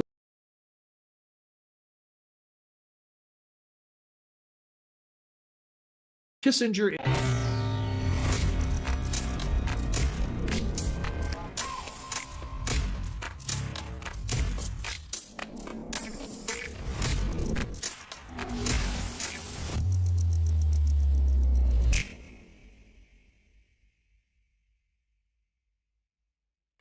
Hello, I'm John Molesky. Welcome back to another episode of Wilson Center Now, a production of the Woodrow Wilson International Center for Scholars. My guest today is Robert Daly. Robert is director of the Wilson Center's Kissinger Institute on the China and the United States. And of course, we'll be talking about China. Robert, always a pleasure to have you with us. Thanks for joining us. Good to be back. So let's begin with the most recent news, which is Secretary Blinken's trip to China. Met with President Xi, went to a record store. He's a bit of a musician and a music fan, and the coverage in China, humanized him is how it was put by many media outlets. A very positive encounter. Tell us about the trip and if there was any impact from it beyond symbolism. Well, I hope that the buying of a Taylor Swift album gave him a boost in China. He had been the American official that China had decided it was going to pick on for a little while. And this went back early in the Biden administration to when Secretary of State Blinken met with National Security Advisor Jake Sullivan, with Wang Yi and Yang Jiechi in Alaska. You may remember early in the administration, there was a very contentious meeting there. And this was followed from China's point of view, by the balloon incident in which Blinken, they held personally responsible for not going on a trip to China. So China had been quite deliberately treating other American officials, among them Secretary of the Treasury Janet Yellen, better than Blinken as a way of punishing him for his misdeeds. But here he seemed to get quite humanized by eating dumplings and buying a Taylor Swift album, although that wouldn't have been my choice for him. He said when he was in the record store that he was a 70s fan, so I would have thought, I don't know, Crosby, Stills, and Nash or something else. I thought you might have some Chinese recommendation. Well, that would have been really good if he had purchased a Cui Jian, who's the Bob Dylan, godfather of Chinese rock and roll album. I think he would have done himself even a greater favor. But China seems to have given him a little more space than usual, despite the fact that the agenda, I think, for both sides was the repeating of talking points that the other side knew and did not care to hear. In particular, Secretary of State Blinken was warning China that if it continued to supply engines for drones and missiles to Russia, that its banks, which aided in these transactions, could very well be sanctioned. So that was one of his biggest warnings. And his other, following up on Secretary Yellen's trip, was that China's overcapacity is a threat to American and European economies. He had the list, goes on, of course, and it includes China's increasing aggression around the second Thomas Shoal, which is in the Philippines exclusive economic zone. This has become another potential flashpoint. And China, for its part, also has a list of complaints, many of which involve the South China Sea and Taiwan. So this was a working trip. Didn't seem to be a lot of progress, but it's part of both sides' attempts to increase the diplomatic side of the relationship so that we're not just at daggers drawn and are not merely making long distance mutual accusations. You mentioned a number of things I want to follow up on, but start with an observation that at least Taylor Swift wins again, right? If no one else wins, another album sale, just what she needs. So over the years, Robert, you and I have talked about this notion of a Cold War, and you reluctantly came around to thinking that the terminology may be somewhat appropriate. Yes. We have a new book by our former Wilson scholar and colleague David Sanger, The New Cold Wars, one of which is China, two Cold Wars in his take, one with Russia, one with China. How do you look at it now? Do you view this as not that Cold War is some kind of mathematical equation, right? It's more a work of art than it is a work of mathematics. But how do you think about it now? Is there a full-blown Cold War underway between China and the United States? I'm not sure it's quite full-blown yet, because I don't think it's sufficiently deeply socialized. Neither the United States and China has gone on a complete Cold War footing in terms of their industrial capacity, their arms manufacturers. Still, I think that Cold War is the most fruitful, most complete framework for looking at this relationship. Those who don't, who are saying some version of, well, it's a more extreme competition, but the job is merely to manage it as the job has always been. If you look at it with that framework, I think you are constantly whipsawed by both sides, and the United States in particular, reaching out, sending missions to China, even as we continue to escalate or prosecute a more confrontational relationship. So say Blinken is in China, but we also just had a very important summit meeting between President Biden and Prime Minister Fumio Kishida of Japan. And then President Marcos came in and we had a three-way summit. This, like the Quad, like AUKUS, like last summer's Camp David summit between Japan, South Korea, and China, are aimed at containing and constraining China. China makes this accusation. It's clearly true. We sometimes deny it, but this is what we have in common with many of our partners in East Asia Pacific. China, for its part, again, continues to double down on its support for Russia, most alarmingly with this report of missile engines. It clearly sees the war between Israel and Hamas as working to its advantage to gain credibility in the global South as a provider of global order in opposition to the United States. So both sides determined to avoid war, but also determined to prevail globally across every index of power by all means short of war. So a Cold War. And it's not just that we have David Sanger's new book that we launched here at the Wilson Center. Even scholars like David Michael Lampton, who spent much of his career at Johns Hopkins SAIS, seen by many as somewhat more moderate, I think one of our most important China scholars. His new book is subtitled From Cold War to Cold War. So this idea is, I think, now broadly but not universally accepted among the scholar class, but not fully socialized. So I wouldn't say full-blown Cold War yet, but yes, I think that's what this is. And I think that it is going to become clearer to ever larger segments of our societies. I read a lot of the coverage of the Blinken trip, the aftermath, the summary type coverage. And what came up repeatedly is that there's an overall stability to the relationship between the US and China, even if there's sort of a simmering Cold War. And I'm wondering if you can help us sort out how much of the tensions between the countries are real, significant, built around issues like Taiwan, like the South China Sea, and how much of it is that in US politics, it plays well to be aggressive toward China. So I think that while clearly there is a domestic political aspect in both countries, I think this has been overplayed. You hear, from China in particular, but from Americans as well, that a lot of this is just domestic bluster or it's merely misperceptions. We have incommensurate interests in areas where, while I'm confident that war can be avoided, the chances of conflict have gone up slightly. Our version of what an acceptable security architecture in the Western Pacific is simply at odds with China's. Very, very difficult to reconcile. And we see more tension from the Diaoyu Senkaku Islands through the Taiwan Strait into the South China Sea, down into the Philippines, and even out into Oceania. This is a genuine security dilemma. Our economic models also are increasingly at odds with each other. China is now producing some goods, like electronic vehicles among them, not only more than China consume, but more than the world can consume. And so there is a genuine concern that China is going to try to export its way out of its current economic doldrums, underselling subsidized products, and thereby decimating other countries' industries. This is a real issue. The very different values, relatively liberal, relatively illiberal, that inform the ways we're trying to shape global order, those values too are not easy to compromise. So yes, there's a domestic political factor, and there's regrettable rhetoric on both sides. There are misstatements, there's lack of proportionality in some cases. I just don't think you can wish away whether it is the economic, the technological, the security, the ideational pieces. Those are there.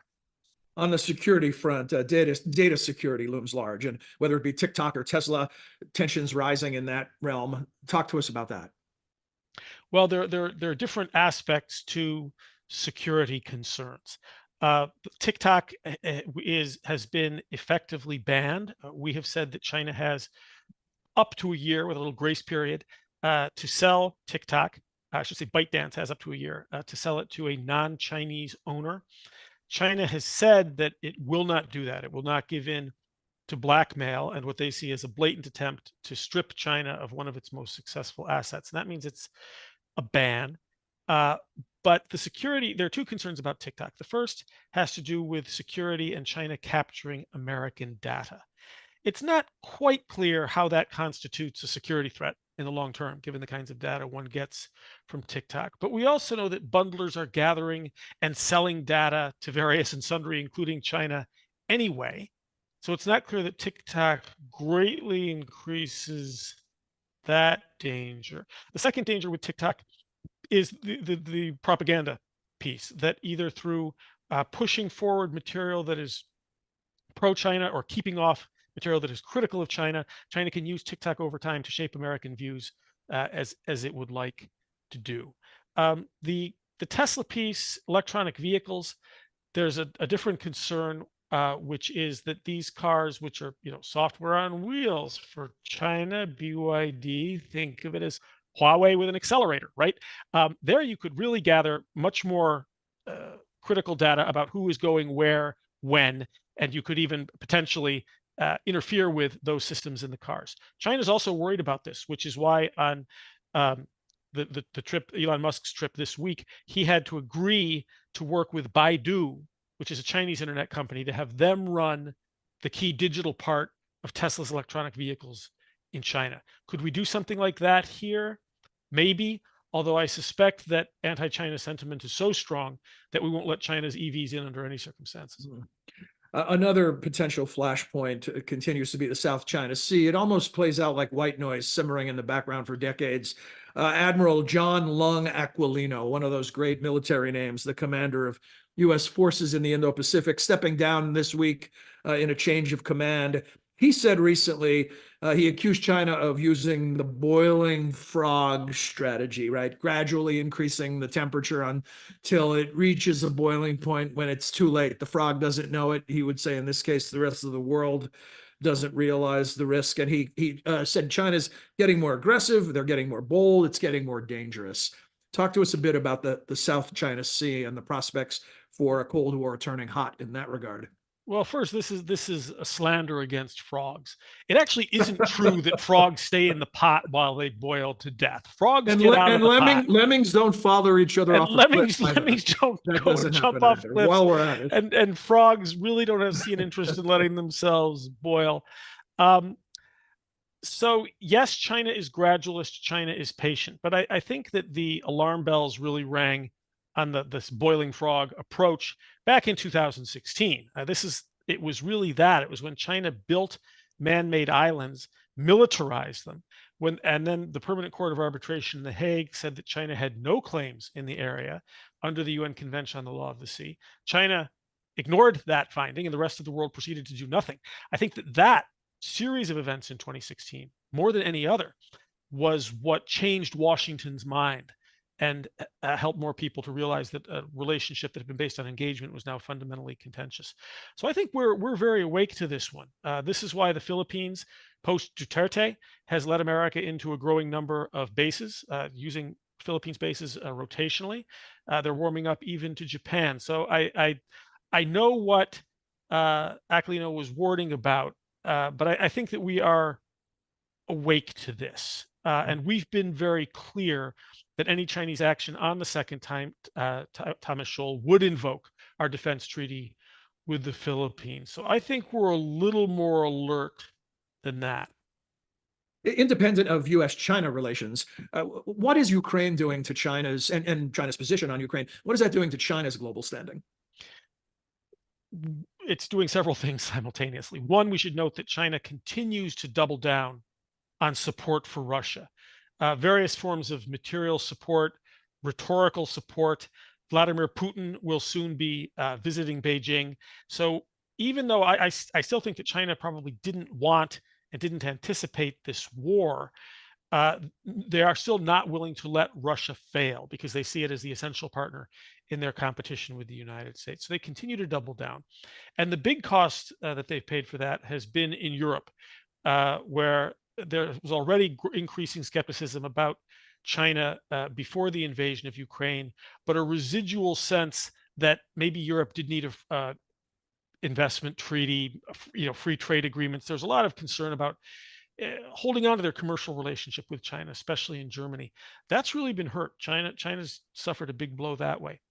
At the same time, China has used Ukraine and the war between Israel and Hamas in its global diplomacy to say both of these wars were caused by a hegemonic United States in different ways. China stands as the neutral lover of peace and as the builder of infrastructure that stands only for development all over the world. This has been China's new offer to the global South. And that seems to have won some adherence as measured by people countries voting with China in the United Nations. So they've been hurt by it vis-a-vis Europe, but they may have gained by it in their global competition, Cold War, with the United States, especially among less developed nations. So you already mentioned the Hamas-Israel conflict in a similar scenario. Anything else to add to that as far as what China's position may be doing to its global standing? Well, again, it's historically, China has said that it has always been a supporter of the Palestinian cause. That's largely true. That has been tempered somewhat beginning in the late 80s when China began to develop what became a very robust relationship with Israel. Much of it in the early days was about arms sales from Israel to China, but the relationship also comprised high tech and potentially very important projects like desalination projects. Israel's a leader on this. China has a strong interest in bringing it to scale as its coastal cities and coastal rice paddies begin to get inundated. But they have clearly leaned entirely to the side of Hamas and Palestine here and are using that again to say that they stand with the global south and that they are in fact, and this is an explicit part of Xi Jinping's diplomacy now, the leader of the global south. China, despite being the world's second biggest economy, first in purchasing power parity, despite on the one hand claiming that its economic success gives it a right to global leadership, vis-a-vis the global south, we are but a peace-loving, poor developing country, and we're willing to lead the rest of you in opposition to the United States. And while it's legitimate for us to see that as somewhat self-contradictory, it's working for China. It's working for China and much of the rest of the world. Many have raised the specter of or connected dots between support for Ukraine and, if not support for Ukraine, what that message might be to China as it relates to Taiwan. Do you connect the dots in any way in that regard? And do you have any insight into how China is viewing the situation? And does it see any relation to what their future designs may be on Taiwan? Well, this has been a guessing game, a major claim ever since the invasion. And it is, I think, logical to make those connections. China is studying the war in Ukraine very closely. They, of course, game many scenarios in Taiwan constantly and did long before the war in Ukraine. I don't think that we know of a certainty what lessons they're drawing. We've spoken about this before. I tend to think that overall Ukraine would be more of a cautionary tale for Taiwan. But the other possible interpretation is that the lesson of Ukraine is if you're going to go, no half measures. Go fast, go with everything, settle up later. Don't be incrementalist. Again, possible. I don't think we really know. But given China's very weak economic domestic position, I tend to think that Ukraine, on balance, would make China slightly more cautious. But no one really knows. Final thought, Robert, for this time around.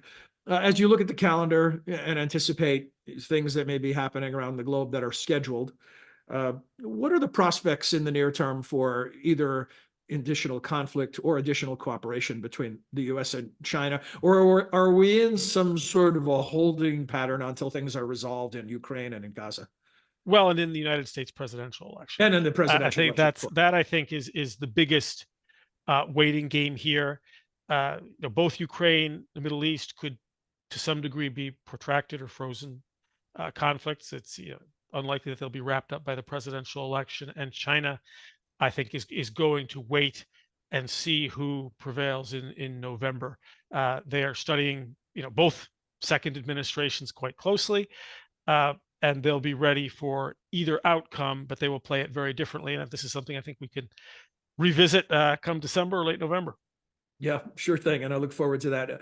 Robert Daly is the man. If you come to the Wilson Center and see the programs tab at the top of the homepage, you can find the Kissinger Institute and all the work that Robert and his colleagues are up to. Thank you for joining us today, Robert. Thank you. Hope you enjoyed this edition of Wilson Center Now and that you'll join us again soon. Until then, for all of us at the center, I'm John Molesky. Thanks for your time and interest.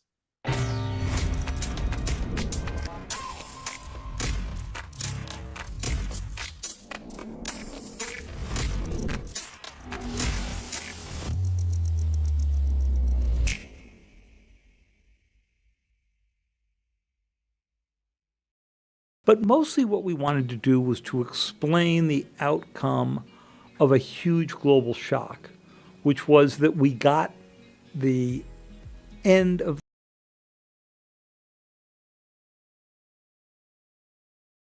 the Cold War and what the post-Cold War would look like almost completely wrong.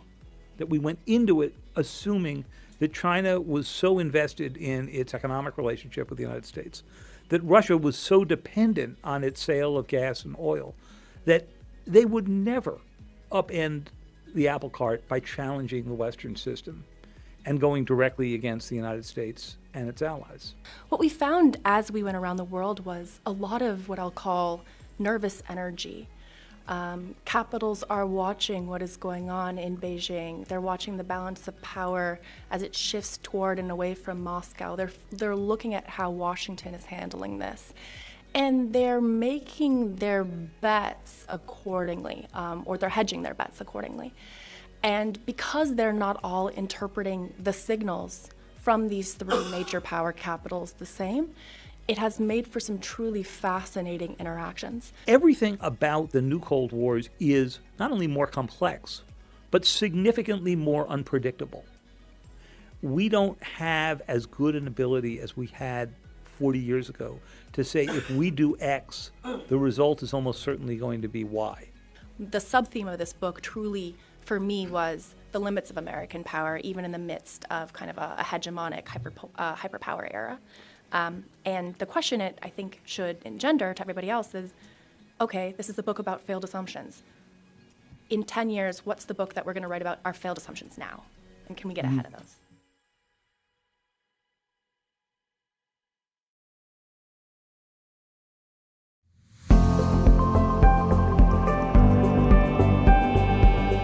It imposes the mainland version of state secrets on Hong Kong.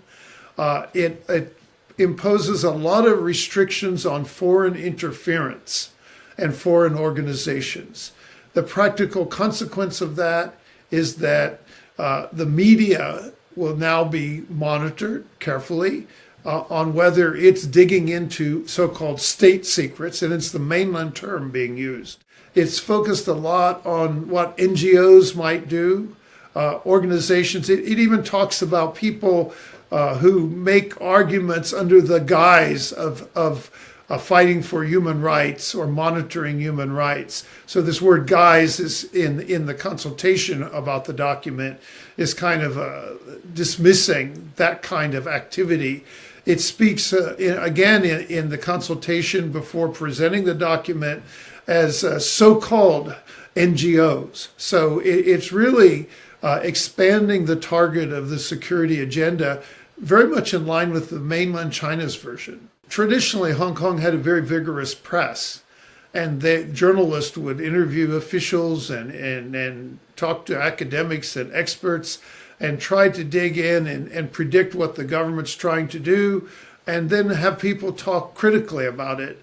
But now, digging in might get you in trouble on state secrets front, and talking too critically about it could be could warrant targeting for sedition. A lot of countries have national security laws, and the Hong Kong government goes at great length to claim this, that everybody has it. Of course they do.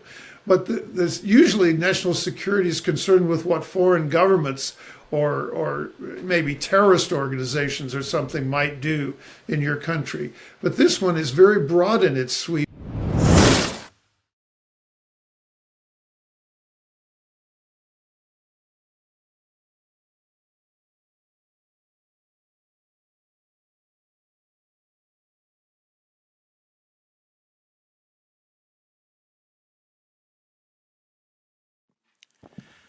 Good morning and welcome to the Wilson Center. My name is Robert Daly. I direct the Wilson Center's Kissinger Institute on China and the United States. And today we are very pleased to launch Igor Patrick's book, Hearts and Minds and Votes and Contracts, China's State Media in Latin America, the result of several years' work in China and within the region. Igor Patrick's book is the first major study of the impact that Chinese media, including social media, print media, and other forms, are having from Mexico really down to Patagonia, because Mexico and Argentina are both among your 5 case studies. And this book is one of the major works that brings questions about China's overseas influence into the region.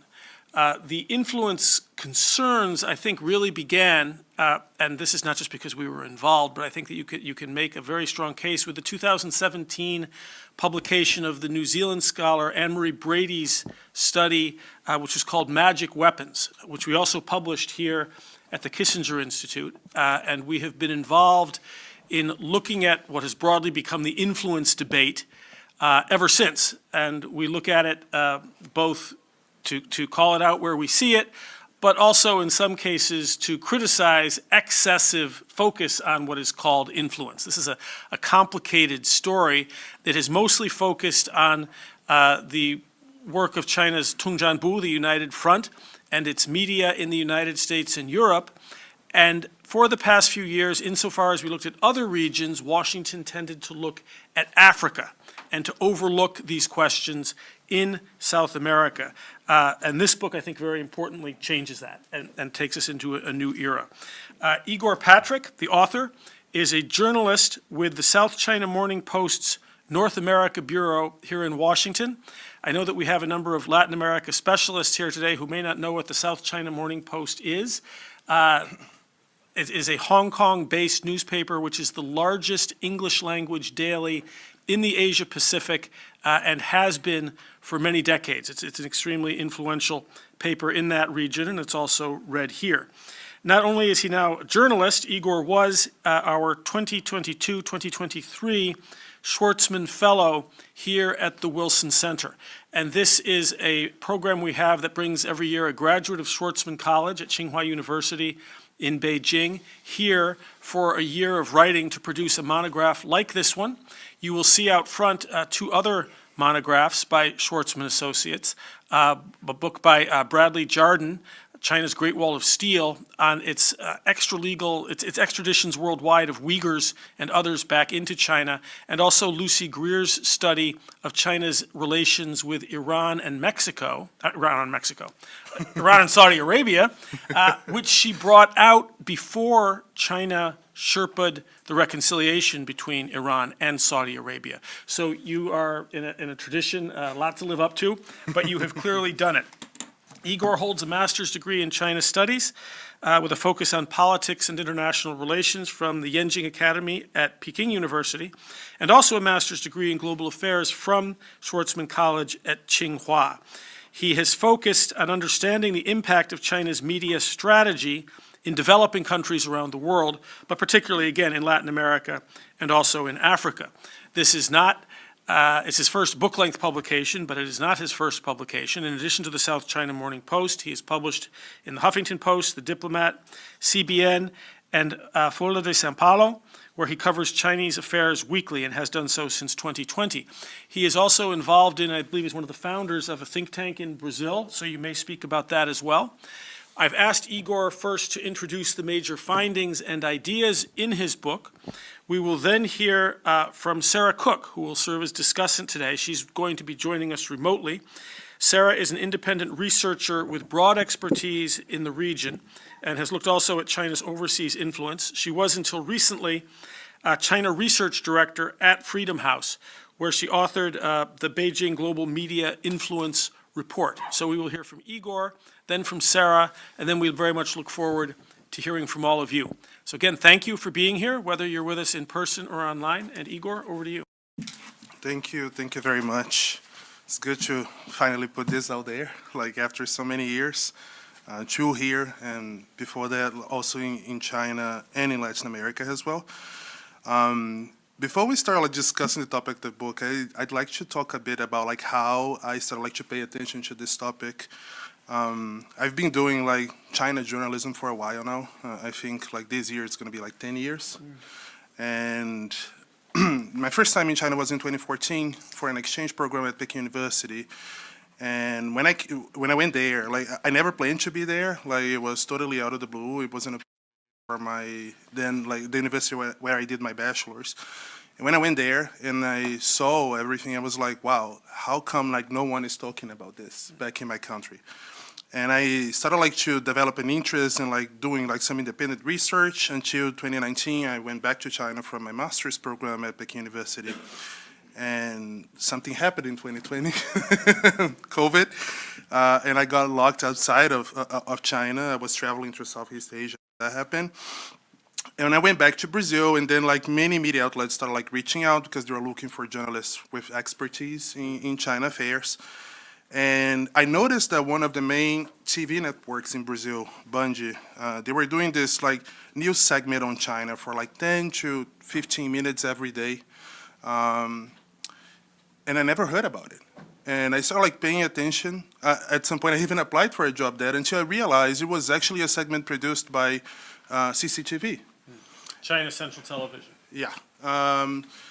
And I was like, well, if I'm a journalist familiar with this topic, following what's happening between like Latin America and Brazil, and initially I couldn't distinguish if this was like original independent journalism on China and like a production made by a state media, I'm sure like many people don't know as well. So like my first master's thesis, the one that I wrote for the Inching Academy, was evaluating how effective that TV segment was with the Brazilian audience, so whether like it was changing minds on like how to perceive China's rise and so on. And I noticed that like many people would be indifferent, especially like, so what I did was basically like gathering dozens of surveys with like hundreds of people, and basically showing them like a segment of this TV show together with a documentary that one of the main networks in Brazil broadcast back in 2020 on the pandemic in Wuhan, and see how people would react. So first they would watch the video, and then they would say, okay, so I think it's true, I think it's not true, I think it makes me think positively on China, I think it makes like me look negatively on China.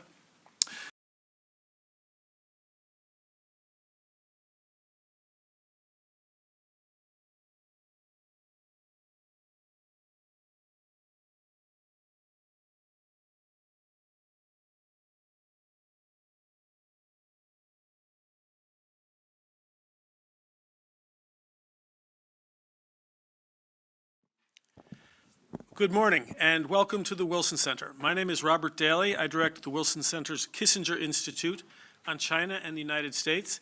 And today we are very pleased to launch Igor Patrick's book, Hearts and Minds and Votes and Contracts, China's State Media in Latin America, the result of several years' work in China and within the region.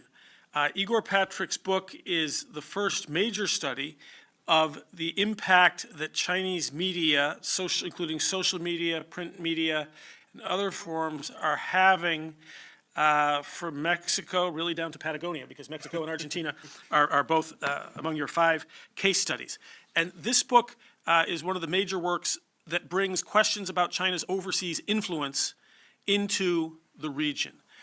The influence concerns, I think, really began, and this is not just because we were involved, but I think that you can make a very strong case with the 2017 publication of the New Zealand scholar Anne-Marie Brady's study, which is called Magic Weapons, which we also published here at the Kissinger Institute. And we have been involved in looking at what has broadly become the influence debate ever since. And we look at it both to call it out where we see it, but also in some cases to criticize excessive focus on what is called influence. This is a complicated story that is mostly focused on the work of China's Tungjianbu, the United Front, and its media in the United States and Europe.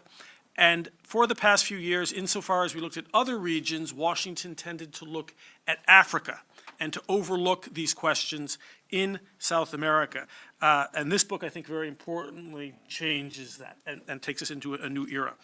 Igor Patrick, the author, is a journalist with the South China Morning Post's North America Bureau here in Washington.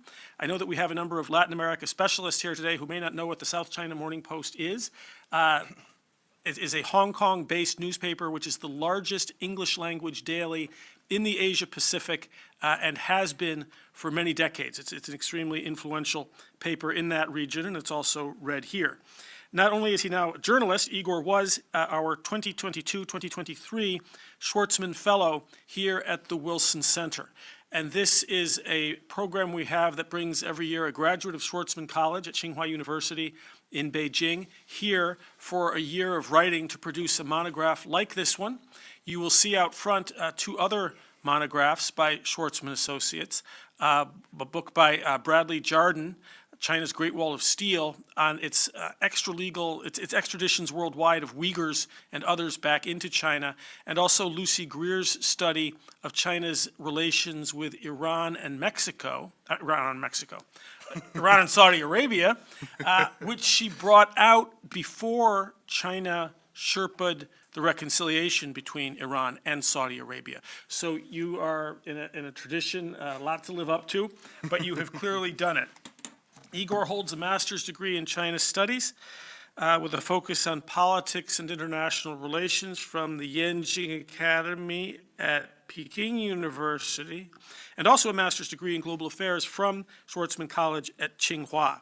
He has focused on understanding the impact of China's media strategy in developing countries around the world, but particularly, again, in Latin America and also in Africa. This is not it's his first book-length publication, but it is not his first publication. In addition to the South China Morning Post, he has published in the Huffington Post, the Diplomat, CBN, and Folha de São Paulo, where he covers Chinese affairs weekly and has done so since 2020. He is also involved in, I believe he's one of the founders of a think tank in Brazil, so you may speak about that as well. I've asked Igor first to introduce the major findings and ideas in his book. We will then hear from Sarah Cook, who will serve as discussant today. She's going to be joining us remotely. Sarah is an independent researcher with broad expertise in the region and has looked also at China's overseas influence. She was until recently China Research Director at Freedom House, where she authored the Beijing Global Media Influence Report. So we will hear from Igor, then from Sarah, and then we very much look forward to hearing from all of you. So again, thank you for being here, whether you're with us in person or online. And Igor, over to you. Thank you very much. It's good to finally put this out there, like after so many years. True here, and before that, also in China and in Latin America as well. Before we start discussing the topic of the book, I'd like to talk a bit about how I started to pay attention to this topic. I've been doing China journalism for a while now. I think this year it's going to be 10 years. And my first time in China was in 2014 for an exchange program at Peking University.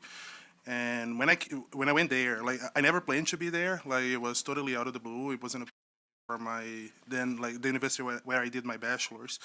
And when I went there and I saw everything, I was like, wow, how come no one is talking about this back in my country? And I started to develop an interest in doing some independent research until 2019. I went back to China for my master's program at Peking University. And something happened in 2020, COVID, and I got locked outside of China. I was traveling through Southeast Asia. That happened. And I went back to Brazil, and then many media outlets started reaching out because they were looking for journalists with expertise in China affairs. And I noticed that one of the main TV networks in Brazil, Band, they were doing this news segment on China for 10 to 15 minutes every day. And I never heard about it. And I started paying attention. At some point, I even applied for a job there until I realized it was actually a segment produced by CCTV. China Central Television. Yeah. And I was like, well, if I'm a journalist familiar with this topic, following what's happening between Latin America and Brazil, and initially I couldn't distinguish if this was original independent journalism on China and a production made by a state media, I'm sure many people don't know as well. So my first master's thesis, the one that I wrote for the Yenjing Academy, was evaluating how effective that TV segment was with the Brazilian audience, so whether it was changing minds on how to perceive China's rise and so on. And I noticed that many people would be indifferent, especially so what I did was basically gathering dozens of surveys with hundreds of people and basically showing them a segment of this TV show together with a documentary that one of the main networks in Brazil broadcast back in 2020 on the pandemic in Wuhan, and see how people would react. So first they would watch the video, and then they would say, okay, so I think it's true, I think it's not true, I think it makes me think positively on China, I think it makes like me look negatively on China. And I noticed that many people would be neutral, but then when informed that that production was made by Chinese state media, many would say that like that didn't change the perception at all. Actually, in some cases, we had people saying that because it was produced by the Chinese, they trust more on that content than if it was like produced by a local broadcast company.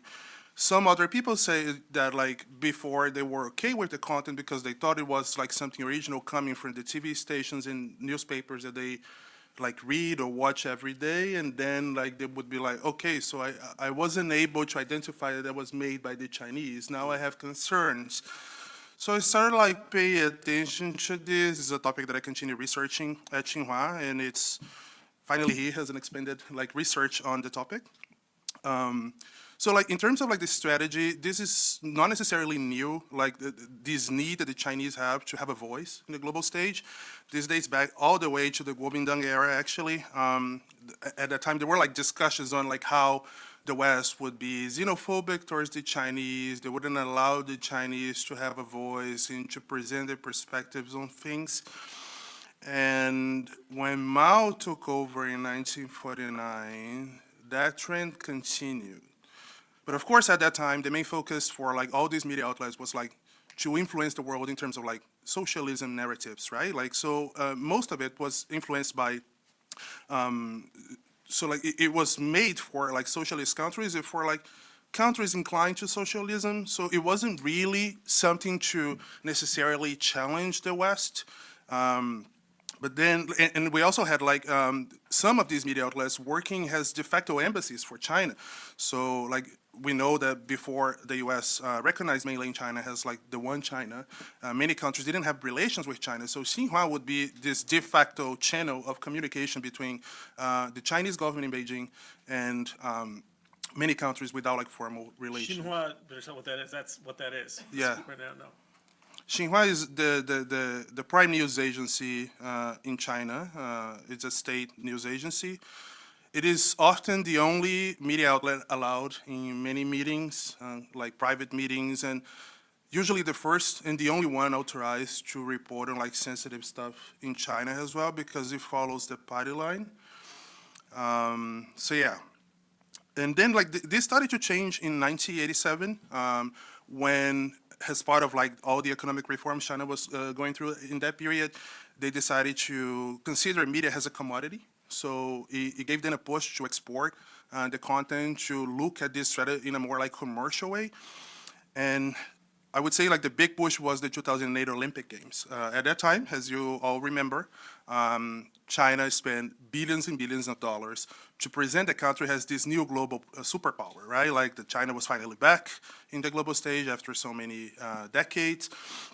And that included a huge investment in like the capacity of CCTV to become a global media outlet as well. But then, like when everyone was expecting that to like generate some soft power for China, we had the riots against like Tibet repression that year. Some of you might remember that even the torch relay at that year had to be interrupted, I think in Paris, because there were so many people protesting against China. And the Chinese, they saw that as like an answer for like this question that they were like asking themselves for so long: will the West accept us as a global superpower? And they understood that they wouldn't. And they had to do something about it. And the way to do something about it was basically to give China a big voice, spending billions and billions of dollars to build this huge strategy on media, especially in the global south. And that's how we see investments at CCTV, later CGTN. It was called CCTV, but of course, because how that sounds in English, they rebranded in 2016 to CGTN, China Global Television Network. Xinhua, China Radio International, that start like buying stations all over the world, including in Mexico, at the border between Mexico and the U.S. We had like this big push from Xi Jinping and this new motto, telling China's story as well. Which means like giving China an opportunity to challenge these narratives, to tell stuff from their perspective. And that came, of course, with a lot of money because it became a priority. So in 2013, it was the first time Xi Jinping spoke about this. And we had, since then, like he has been talking about this every time he does like his inspection visits at the headquarters of CCTV in China, when he visits other countries as well. There is also like an occasion described in the book when he went to Chile for a media forum, and he spoke the CELAC there, which is like the office of the UN, and inviting Latin American journalists to go to China and to see things from their perspective, establishing these partnerships with media outlets in the region.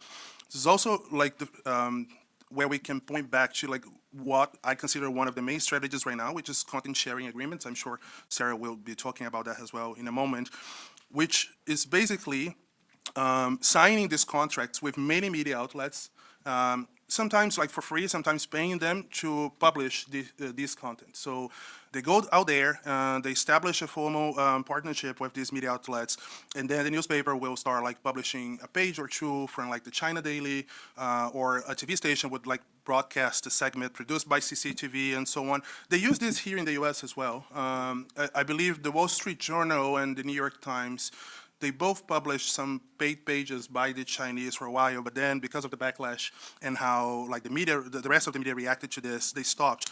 But this is a strategy going strong in Southeast Asia, in Africa, and in Latin America.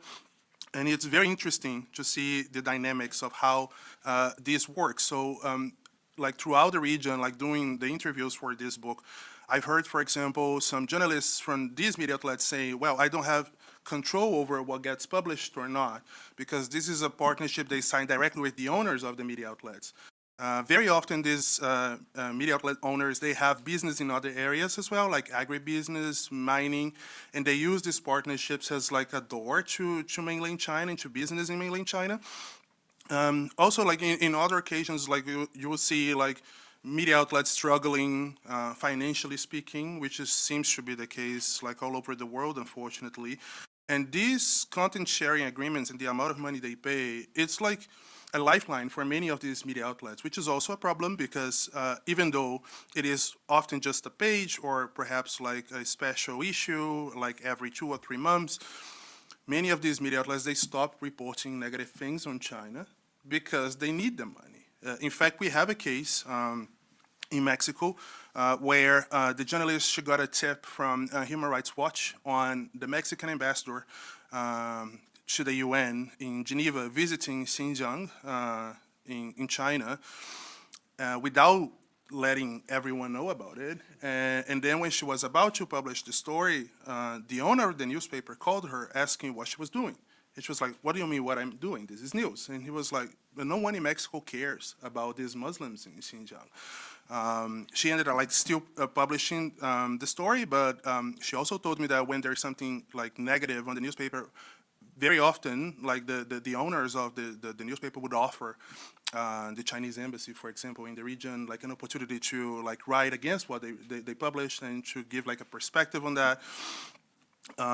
This is also the case in Chile. In Argentina is also a very interesting dynamics because they took advantage of like the economic struggles in Argentina when Cristina Kirchner was still the president there. And they first signed content sharing agreements with like friendly newspapers with the Kirchners. When she started like going down politically speaking, and all the opposition media there, they also started like losing readers and viewers because like the new government was like center right at that time. Then they offered the same sort of like agreement to like the other newspapers in a way that like right now in Argentina, there is a big chance that like most of the media outlets that reach like almost the entire country, they have some sort of partnership with the Chinese. It doesn't matter like the ideological standpoint of these media outlets. Also, something that I find very interesting is the strategy they use for social media. So like when I started like researching about that TV segment in Brazil, I noticed like there was a journalist publishing content in Portuguese, and she worked for them, like for Chinese state media. And she had like hundreds of thousands of likes on Facebook, even though like I never heard about her. And as I started like digging deeper, I saw like the same thing was happening not only in Latin America, but also in Africa and Southeast Asia. What's the strategy? They usually spend a lot of money trying to build a profile for these journalists, trying to make them like local influencers in that region. Most of the content, it's very innocent. It revolves around like Chinese culture, Chinese cuisine, but some of them, like from time to time, they would like put something controversial in the middle of all of this. So they would like criticize the West on the approach of China. They would talk about like the human rights issues from a Chinese standpoint. Recently, they have been pushing this idea of like democracy with Chinese characteristics as well, trying to convince people that China is a democracy. And what is very interesting, at least for me, is the fact that like it's very localized. So if you have like one of these journalists focusing on Peru, for example, they would find someone within like the lines in the newsroom that can speak Spanish with a Peruvian accent, so people can relate. Same thing for like the page in Brazil, like the girl doing. Content for Brazil now. By the way, she has more than 1.3 million followers on Facebook. Chinese influencer. Yes. She does it in Brazilian Portuguese, even though she graduated in Portugal. And before joining this strategy, she used to do content for Portuguese people, like playing fado, which is like a kind of like a genre, and this kind of stuff. And it's funny because like they don't like when they get labeled as China state-owned media. Like this journalist in Brazil, for example, after she received this label from, at that time, Facebook, now Meta, she made a video saying, "Oh, I don't understand why I got this label. Maybe because I'm a journalist, but you know that it is not related to what I do at all. I think it's like this xenophobia in the West on like categorizing every Chinese journalist as part of the state media apparatus." That was false in her case, but we also have cases, and I think I made this distinction in the book as well, with journalists, Chinese journalists purely interested in like showing things from their perspective that not necessarily are sponsored by the state media.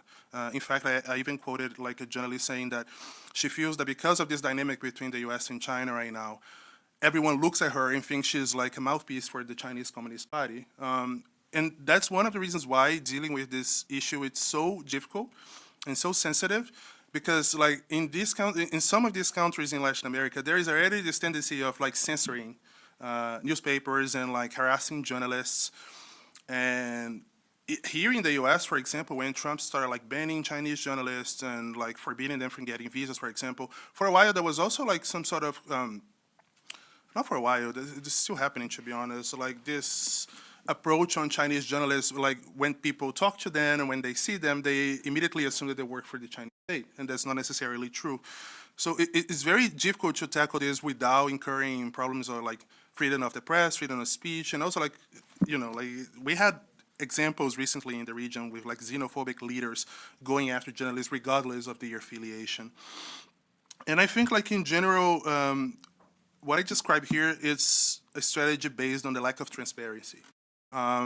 These like paid advertorials, as this is like the technical name, when you publish journalist content, but like it's paid content, very often when they go online on these websites, on newspapers and so on, like the readers or the viewers, they cannot like assess if it is made by like the local journalists or if it is by the Chinese TV.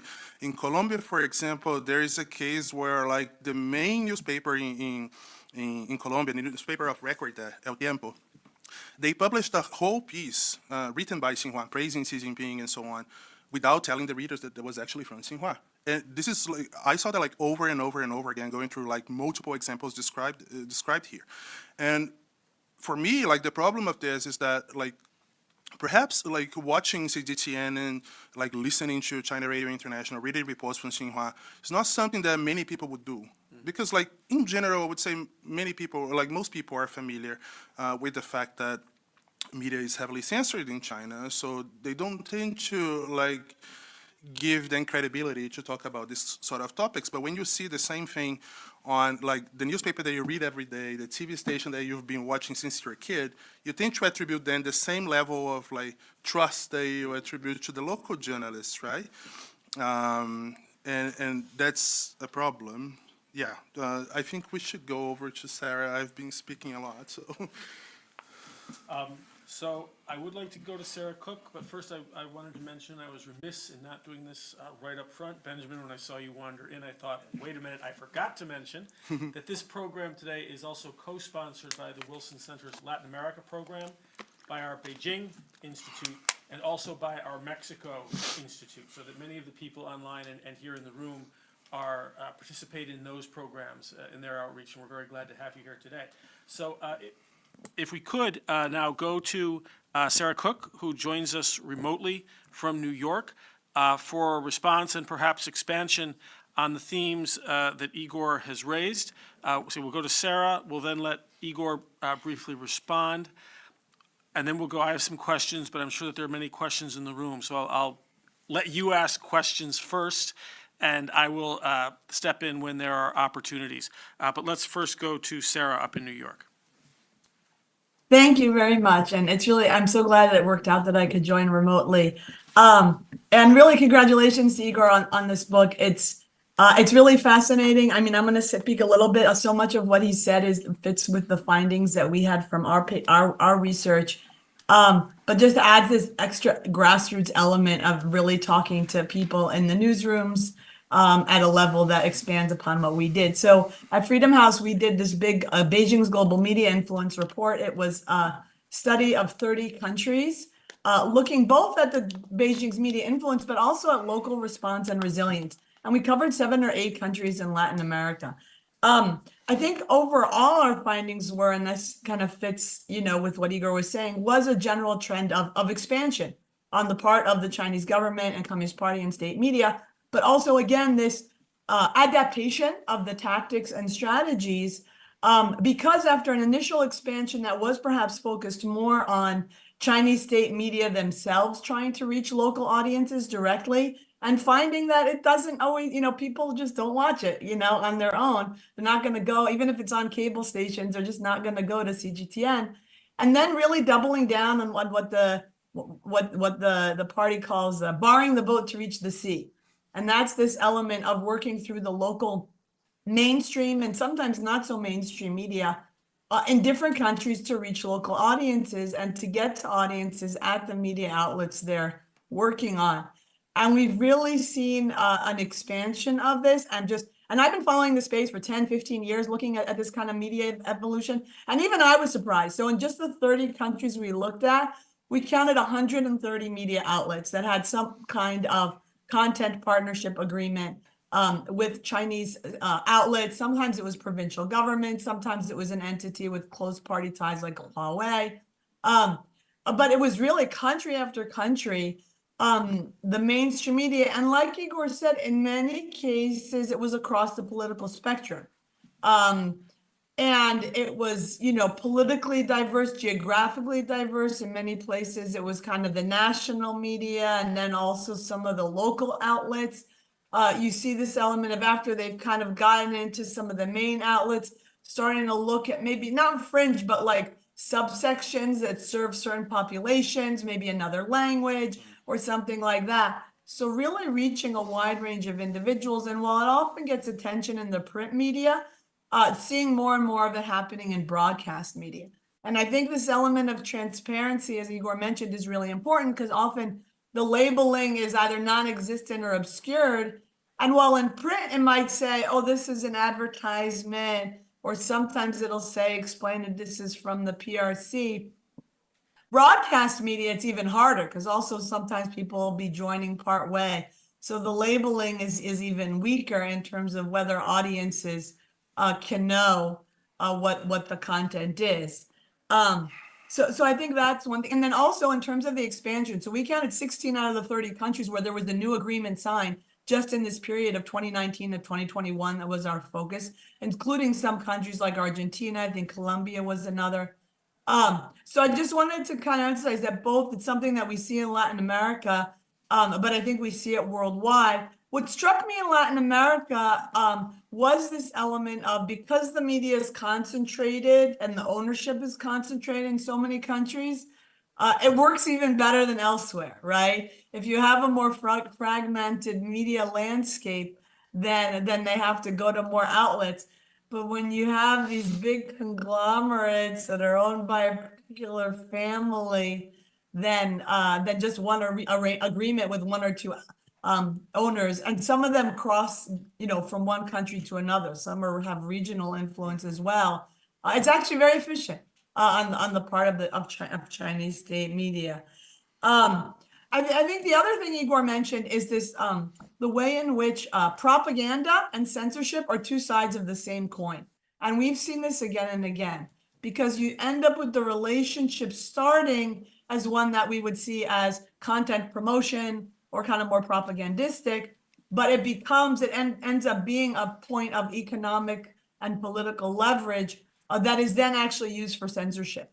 And one of the first places you really saw this was in Taiwan, actually. Exactly what Igor was describing, media owners with other financial interests in other sectors in China. And that would be used to get them to suppress certain coverage in their own media outlet. One thing that I think the other thing where you see that kind of spread, and maybe Igor remembers this paper more, but this example of this program in Brazil, and I don't remember this was the paper you did, or I think somebody else maybe did, where they actually looked at the content across media in Brazil, both at that station, but also otherwise, and found that there was a difference before and after the launch of this daily news program in terms of how much more critical content there was. And there was less criticism of China after the launch. And it wasn't only in this one outlet that was running this program, but across a number of others in terms of, especially if it's a major outlet that's something of an agenda setter. So I think that's actually really important in terms of when we look at the impact, because look, the flip side of it is that when you look at public opinion polls about China, they're doing pretty badly. Because I think that was the other aspect of our project, was really, what was the actual impact? What's the local resilience and response? And I think both journalists and news consumers, especially in more democratic settings, are pretty savvy. And that's one reason for the obscuring and the lack of transparency, right?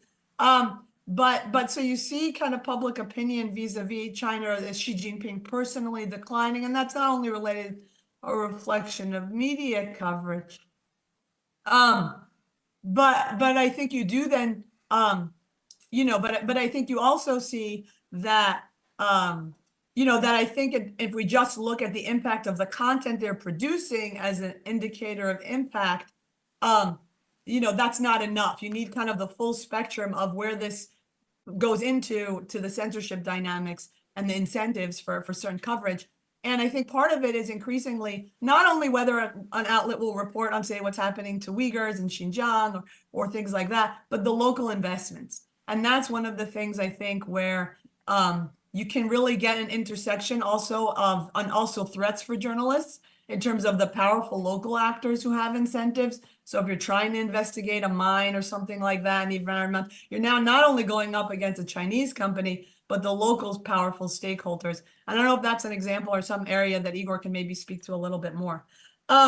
On the social media influencer, that's also something we saw again and again. Look, it's good for them that they're investing so much in the linguistic diversity. I mean, it's not only languages like Spanish or even Portuguese that are spoken by a relatively large number of people.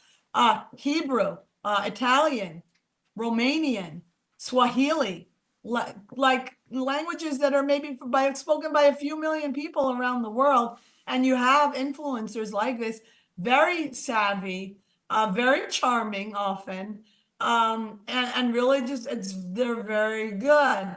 But again, that connection is obscured. And again, it's not only necessarily by the Chinese state outlets. The local outlets often may have their own interests in obscuring it. And there were controversies in Israel, for example. There's this I happen to speak Hebrew. I was just so impressed with this guy's Hebrew. It was just amazing. and just super charming. And then during COVID, he was brought on primetime news shows to talk about the situation in China. And they wouldn't necessarily say he was China Radio International. And so that created controversies in terms of the journalistic ethics in these countries. And so I think, and I'll just wrap up here, I think there's more to maybe talk about. I'm happy to speak about the response and the resilience. But I think in terms of, we just saw in so many places, first of all, this awareness of the risks and of the downside that we've seen in discussions in the US or in Europe or in Australia. It's increasingly evident in places in Africa and beginning in Latin America. Latin America, it's kind of very just starting. And conversations among journalists and journalist unions. And how do we respond to that? As well as very creative and impressive use of investigative journalism, of FOIA requests, to find out what the money trail is, to expose some of these financial ties between local officials and Chinese entities and how that plays out. There was an example in Peru, there were examples in Nigeria. And I think that's important and meaningful because there's a lot of local agency. And I think whether it's in terms of what governments can do, where they're sometimes slower, but you do see various regulatory elements that when enforced, and transparency rules, investment screening, can really do a long way to safeguarding, against some of the negative or more corrupting or covert elements. But again, allowing China to speak because, we're democracies and they also have a right to speak. We don't want to be censoring them. But we do need to have, there are safeguards. There is a malign element here that we want to safeguard against. And just the role of journalists and civil society is so important because just one piece of investigative journalism really on this issue that exposes it is very impactful in terms of raising public and policymaker awareness. And I think Igor's book, hopefully it'll be translated in Spanish or Portuguese. That's maybe a question for you all. Could be really impactful in terms of people seeing that this is a pattern. It's not like, because they'll see one incident and think, oh, I just got a call from the Chinese embassy to cut this story, or, oh, I just got invited, and they don't know the bigger picture. And that again in of itself helps foster resilience when people have more awareness. So I hope I wasn't speaking too long. I'll stop there. Really impressive piece of work, Igor, and I'm looking forward to the rest of the discussion. Thank you, Sarah. Igor, anything that you want to respond to Sarah on? But what about this question about publishing this in Spanish or Portuguese? Do you think that there are prospects for that? I hope so. We've been talking about it for the past few weeks. We'll see. We've been talking first on publishing in Portuguese. I hope Spanish version follows suit very soon. Just to comment on a few things that Sarah mentioned. So about this research she mentioned on the effects of this TV segment in that TV network in Brazil. One of the authors of this research is actually the one that authored the afterword of the book, Paulo Menecheli. Not only he's an excellent scholar analyzing the soft power strategy, the Chinese soft power strategy in Latin America, he's also a good friend. We are co-founders of a think tank in Brazil called Observa China. And I actually, I have the page here where I mentioned this study. So what they did was to analyze thousands of stories on China at this news TV network compared to the competitors in Brazil. The TV network is called Band, but they compared with SBT, Record, TV Brazil, CNN Brazil, and BBC News Brazil. And they discovered that after signing this agreement, there was a reduction of 15.2% in negative reports on China post-launch of this TV segment, and a 6.3% increase in positive coverage. Also, Bungie has had a lower percentage of reports pointing to China as a threat since the signing of the agreement, 20.5%, while the average of the other channels was 26.2%. I actually went to the newsroom to talk to the person who signed this agreement, and we discussed a very specific situation. So during the pandemic, when Jair Bolsonaro was still the president of Brazil, one of his sons, Eduardo, is also a representative at the House in Brazil. He posted a tweet saying that what the Chinese were doing regarding COVID was similar to what the Soviet Union did with Chernobyl, in the sense of like concealing like critical information that would help like save lives and so on. And the Chinese investor at that time, he immediately posted a response to this, demanding Bolsonaro and his sons to apologize to the Chinese people.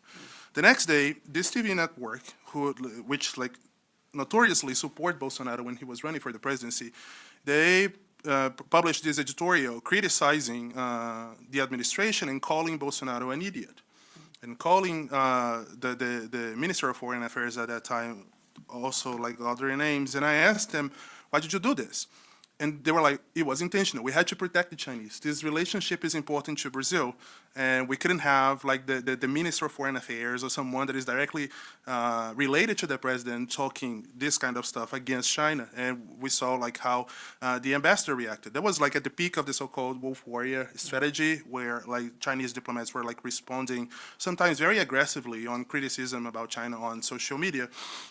And of course, like the owners of this TV network, they also have business with China in other areas, right? Like the family is well known for having like a lot of business in agribusiness, for example. They also told me they were looking for help from the Chinese to modernize the satellite infrastructure they have currently. So there are other interests involved, and we can see that after signing this this contract with the Chinese, the amount of like negative coverage reduced, which is successful for them, but I don't know if that's like in the best interest of the audience as well. I also would like to point out something that like very often when I talk about this topic, especially here in the US, people come and say, well, yeah, but like they're not very successful, are they? Like no one pays attention to this. And against this like common sense, last year, a group of scholars at Harvard, and together with like other scholars from a university in Sweden that I cannot pronounce the name, they decided to analyze more than 19,000 CGTN videos. And CGTN is China Global Television Network. It's the rebranding of China Central Television internationally. So sometimes you'll hear CCTV, which is the old branding, CGTN, same thing, rebranded. Yeah. So like they analyzed 19,000 CGTN video segments posted on YouTube, and they compared how more than 6,000 individuals in 19 countries, I have the list here, but they are not only countries in the global south, it's Argentina, Australia, Canada, Chile, Colombia, Egypt, India, Indonesia, Kenya, Mexico, Nigeria, Peru, the Philippines, Saudi Arabia, Singapore, South Africa, Spain, the UAE, and the UK.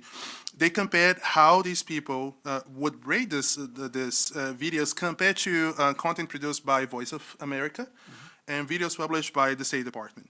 And just to summarize, like for those interested, this is like page 52 of the book, on the book. But yeah, like some of the findings that they could like verify with this research, there were exposure to messages from Chinese state media that commend the high performance of the Chinese government can effectively generate support for China's economical and political model. Considering the limited reach of Chinese state media, exposure to new information about China is more likely to shift international public opinion towards Chinese beliefs and values than information about the United States. When faced with conflicting messages from democratic and autocratic countries, the public tends to favor the autocratic model. State media from authoritarian regimes tend to be more successful in developing countries, and Chinese state media offer a fresh perspective on China and are thus particularly effective in boosting approval for the Chinese government, even though they fall short of convincing people of its democratic nature. So yeah, I think like because many people assume that like this is not effective, they tend to simply ignore the whole thing, and this is a concern. In terms of reach, Sarah mentioned the fact that like some of these media outlets, they have reached beyond the borders of the country. There's a specific case in Colombia. So like the main TV station in Colombia, Caracol, they are the founders of the Latin American Information Alliance, which is an alliance with, I think, right now, almost 30 news stations around the region, including CBS here in the U.S. And they have an active partnership together with the Chinese, like back in 2019, I'm sorry, I forget. They participated in a media forum together with the Chinese, where they announced this new strategy to push for like co-producing content for both Latin American and Chinese audiences. And when like a content, for example, is distributed by this alliance, assuming that like all the members decided to pick it up, you have TV stations all over the region, like beyond like those that I mentioned here. So like page 171, like the members of this alliance, we have a TV station in Argentina, Guatemala, Brazil, Honduras, Uruguay, El Salvador, Colombia, here in the US, CBS, Ecuador, Peru, the Dominican Republic, Aruba, Curacao, Paraguay, Costa Rica, Mexico, Spain, Panama, Bolivia, Venezuela, and Puerto Rico. So yeah, like one story can be distributed to all of these people in all of these regions, and of course, like the impact is significant. So yeah, in general, I would say for many years, the U.S., like, it was like the prime example of like collaboration in many areas, and something that used to happen quite often, and it's not very common anymore. It's like inviting some journalists to the U.S. to work with peers here in like established newsrooms. And I think this would be so important because like talking to these people out there and interviewing like many journalists in these newsrooms, what I often heard was like, oh, we don't have people with like expertise on China. Like, we don't have reporters that can speak Chinese. Like, many of my reporters here, like, they know nothing about China, so they don't know how to begin. And, like, going back to what Sarah mentioned about investments, sometimes they have some expertise in analyzing investments, but they don't know the technicalities of getting data from Chinese companies, for example, because it's very different. They don't know how to reach executives of these Chinese state media, state companies on infrastructure, for example. And in general, it's way harder to talk to the Chinese because like how the country operates, and also the fact that many of these companies, they don't have a PR team. They don't have people like that know how to engage with journalists, and many of like the executives, for example, they are not willing to talk to foreign media at all. So like it would be so important, not only here in the U.S., I would say, but like for like media outlets with a very well-proved track of covering China, to invite journalists from these regions to come here and understand with them. I don't think the U.S. should necessarily be sponsoring like anti-China content, because I mean that goes against everything that I wrote in the book. But I think it would be important to like give a way for these journalists interested in these aspects to learn with their peers here in Europe, or even in Taiwan, for example. They have been doing this for so long. They know exactly how the state media operates, and they've been doing a very good job so far on resisting to this sort of strategies and putting like independent content out there. So yeah, like I think we should be paying attention to this topic. But this is also like involved with like a bigger problem, right? Which is like the lack of investments, and like in general, like just like the U.S. has stopped paying attention to their own region. It's so focused in the Indo-Pacific now that like, and for so long the U.S. sort of like thought that like Latin America, because it is close to the U.S., it's sort of within the sphere of influence, they stopped paying attention to this kind of stuff. And this is the result. China's paying attention. Let's go to audience questions. Please do pull a microphone over and push the green button and identify yourself, and we'll start with Benjamin.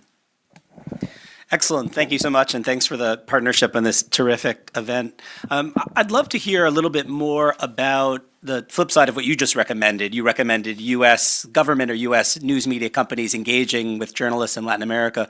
The flip side being China and Chinese state media companies engaging with journalists in Latin America.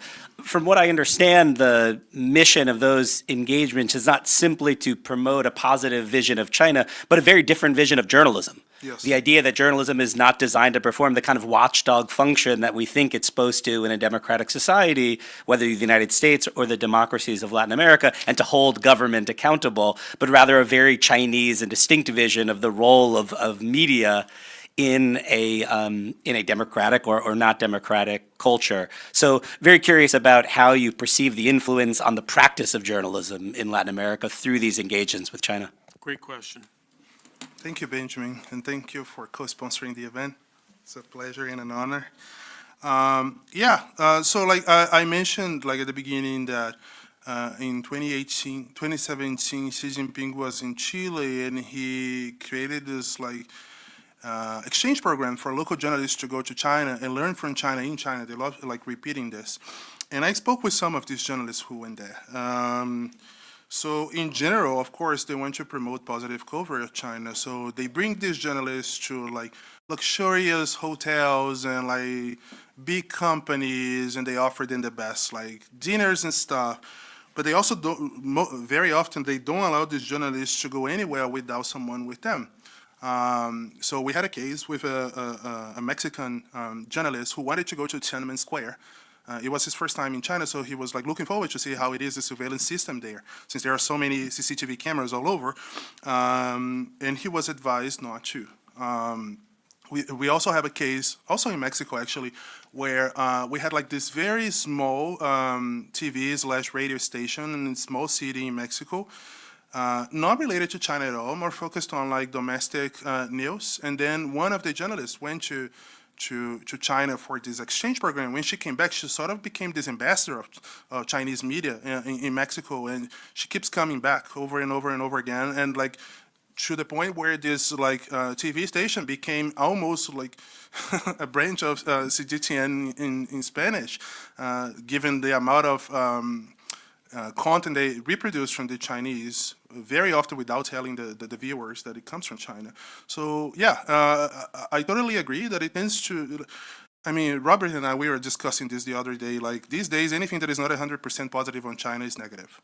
So when you have these journalists going there, I would say like almost everyone that I spoke about this issue, they were very aware of like how media censorship works in China. In general, they were aware of like problems with like the political system, human rights violations as well. And most of them were not willing to sell their values and start like publishing pro-China stories. But in some countries, it only takes one. And that's the real concern, yeah. Question. Sorry, can I add something quick? Yes, please, Sarah. Yeah, that diversity in responses was something we saw in many places, but also this element of, again, sometimes the opportunity to go to China creates its own self-censorship pressures. Yeah. So we actually, many of the people we work with local analysts in all the countries who did interviews and talked to people.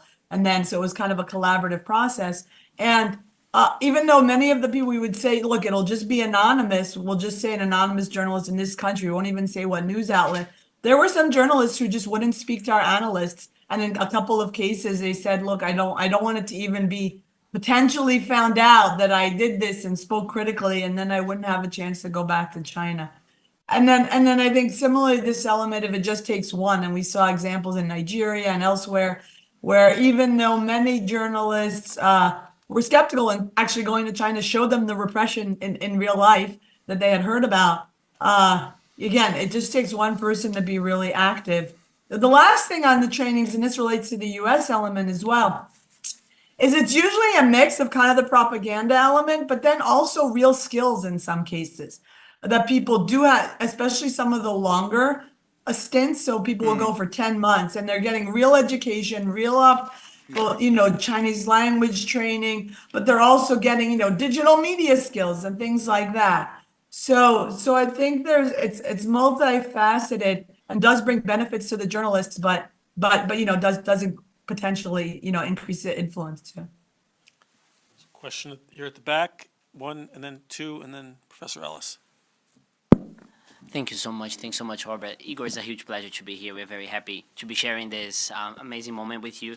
I just want you to explain a little bit more on the cooperation agreements that were signed and how that can impact, for example, investments and the risking of, in terms of acknowledging and learning a little bit more about the regulatory environment and learning what's going on in these countries from the Chinese perspective via the investments that they are planning to do or they want to do or they are actually doing in some of the infrastructure, in some of the I don't know, diverse sectors that they work with in this in the Latin American region?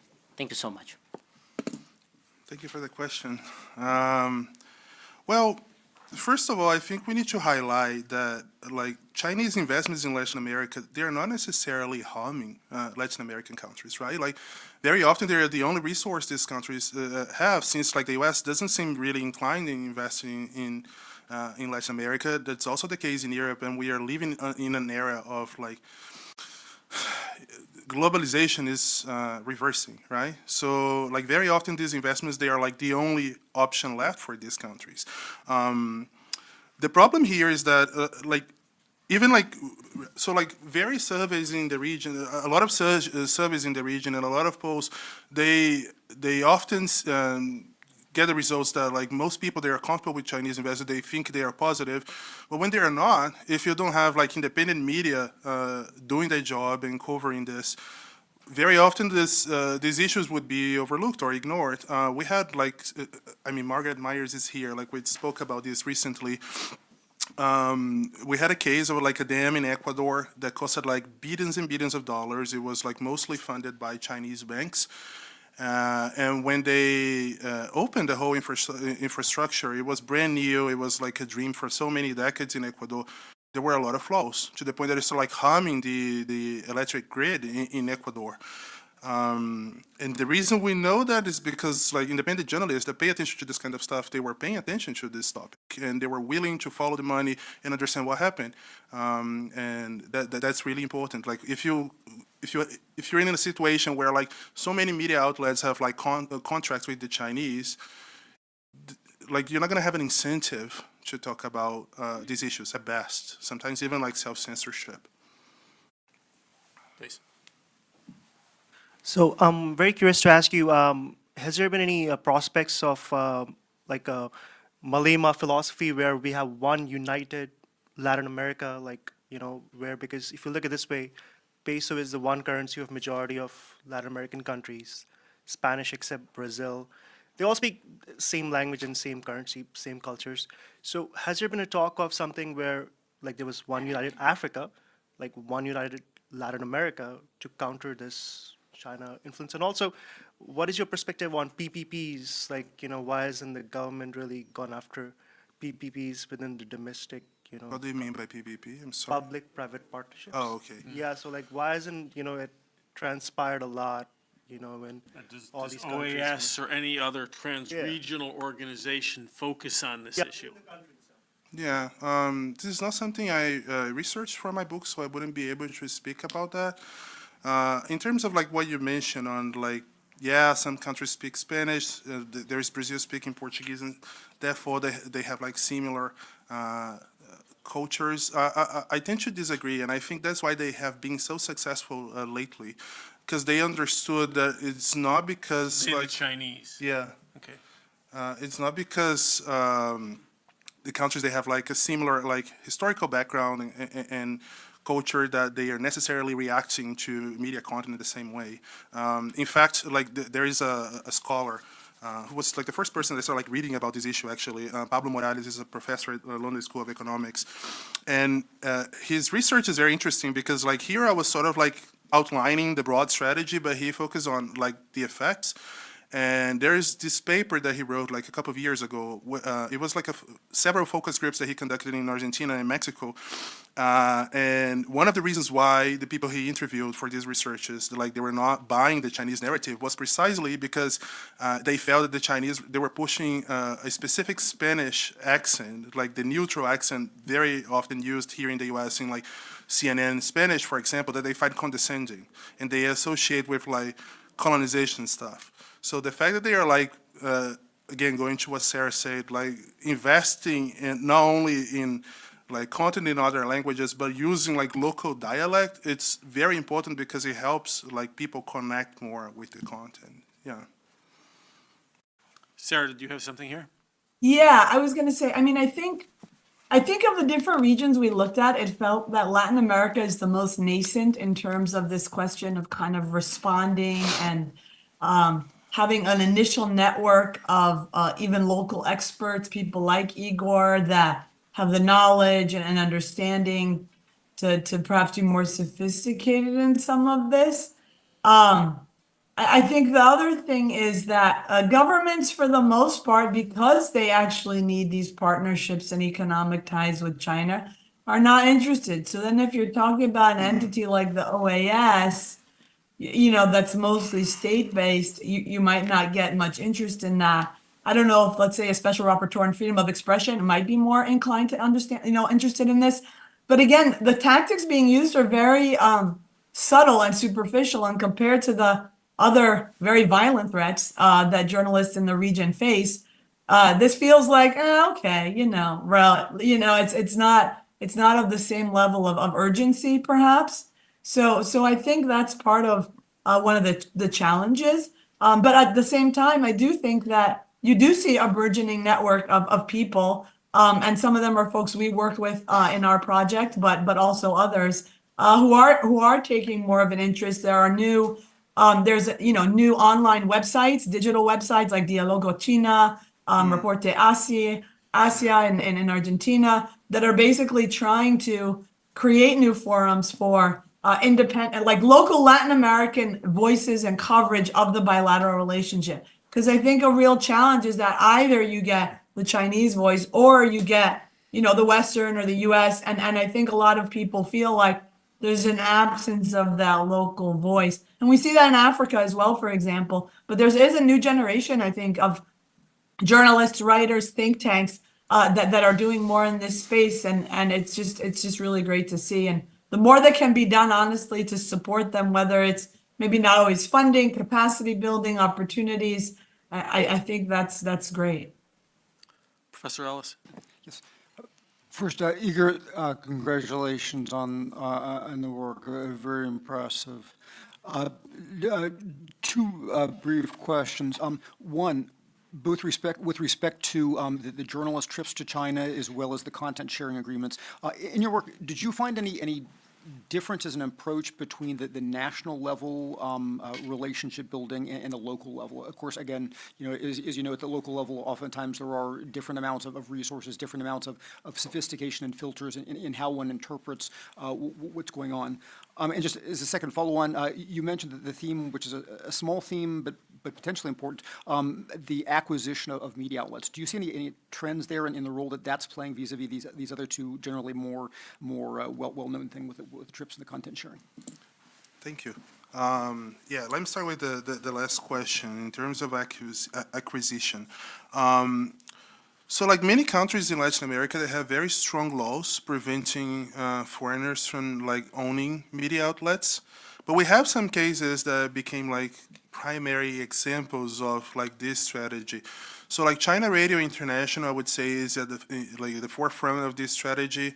There is a huge story published by Reuters, so like the news agency, on this topic, where they found that there were like many companies disguised as like national companies buying media outlets, and then like you would find links between them and the Chinese. There was a specific case in Tijuana, Mexico, where they bought this radio station precisely because they wanted to broadcast to the Spanish-speaking communities in California. Yeah, so like, and they specifically say that like when they announced that they were buying the station, they specifically stated that they were doing it because they wanted to like the Hispanic communities in California to have access to this sort of content. But in general, this is not like a general trend, because like many of these countries, they have very strong protections in terms of like legislation to prevent this from happening. And in terms of like the differences between local and national levels, yeah, you can see that. Like at the local levels, they are less sophisticated often to deal with this, and usually like this additional sum of money they receive for like these contracts is a big help for like the budget of the newsroom and so on. So yeah, like this TV station that I mentioned in Mexico, it's very small. And it became this whole thing online.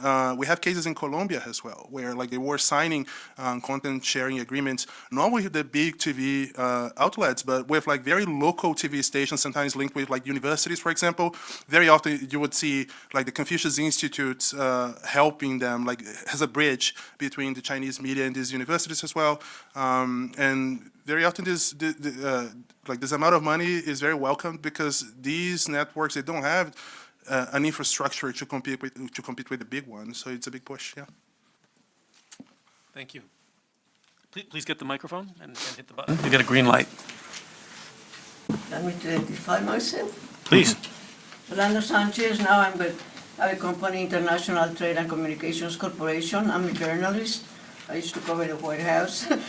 Well, anyway, I think that this process that you are describing of China getting into the media in all these countries is very, very complicated. I have many questions about it, but one of them is, it seems that they are favoring companies that have interests in China for the release of all this news. My question is, well, also I want to comment that the public that we on television covered were mainly educated and uneducated. Now, the more educated are very skeptical about government news because they consider it propaganda. My question is, what is the rating that you have found in this trend of China getting in with the news? For example, you have an anchor that gets all this news to be released to the public. He has to select the priority of the news. Where does China stands? If you get a news from China, where do you put it? At the beginning, at the end, in the middle? So what is the interest of the public to read about China? Only financial, government? What is it? Thank you. So what I heard from many journalists in the region when I went there to talk to them is that, especially after the pandemic, there is a huge demand for China news. And within the newsrooms, there is a lack of expertise and resources to do it independently. So this content sharing agreements, it helps them in the sense that it's filling the gap. It's filling the gap with like content sponsored by the Chinese state, but it is filling the gap in a way. And you see that, like, for example, like Sarah was mentioning about like some of these journalists getting like actual skills when they go to China, and some of them when they go there they learn Chinese. And like I would say, speaking Chinese is not absolutely necessary, but it's very important when you do China news. In the sense of like engaging with like stakeholders in China. And another problem that I talk briefly in the book is the fact that like it is increasingly difficult to get a journalist visa to go to China. There are like a number of requirements that like you have to fill, and many of these media outlets, they don't have the money to do it. Like including, for example, opening a physical bureau in Beijing. Many journalists from these media outlets, when they go for like correspondency posts, like here in the U.S. or Europe, the bureau is at their own house. Like, so like even like an additional cost of like renting a place is something difficult for these media outlets. But not only that, like you have to go through interviews with like the local embassy, you have to be approved by the Ministry of Foreign Affairs, you have to dedicate a few months being in China, not knowing if you're gonna stay there for good or not, to go through like medical appointments, interviews at the Ministry of Foreign Affairs and so on, with a huge chance of them saying no, or perhaps like giving you a 3-month visa.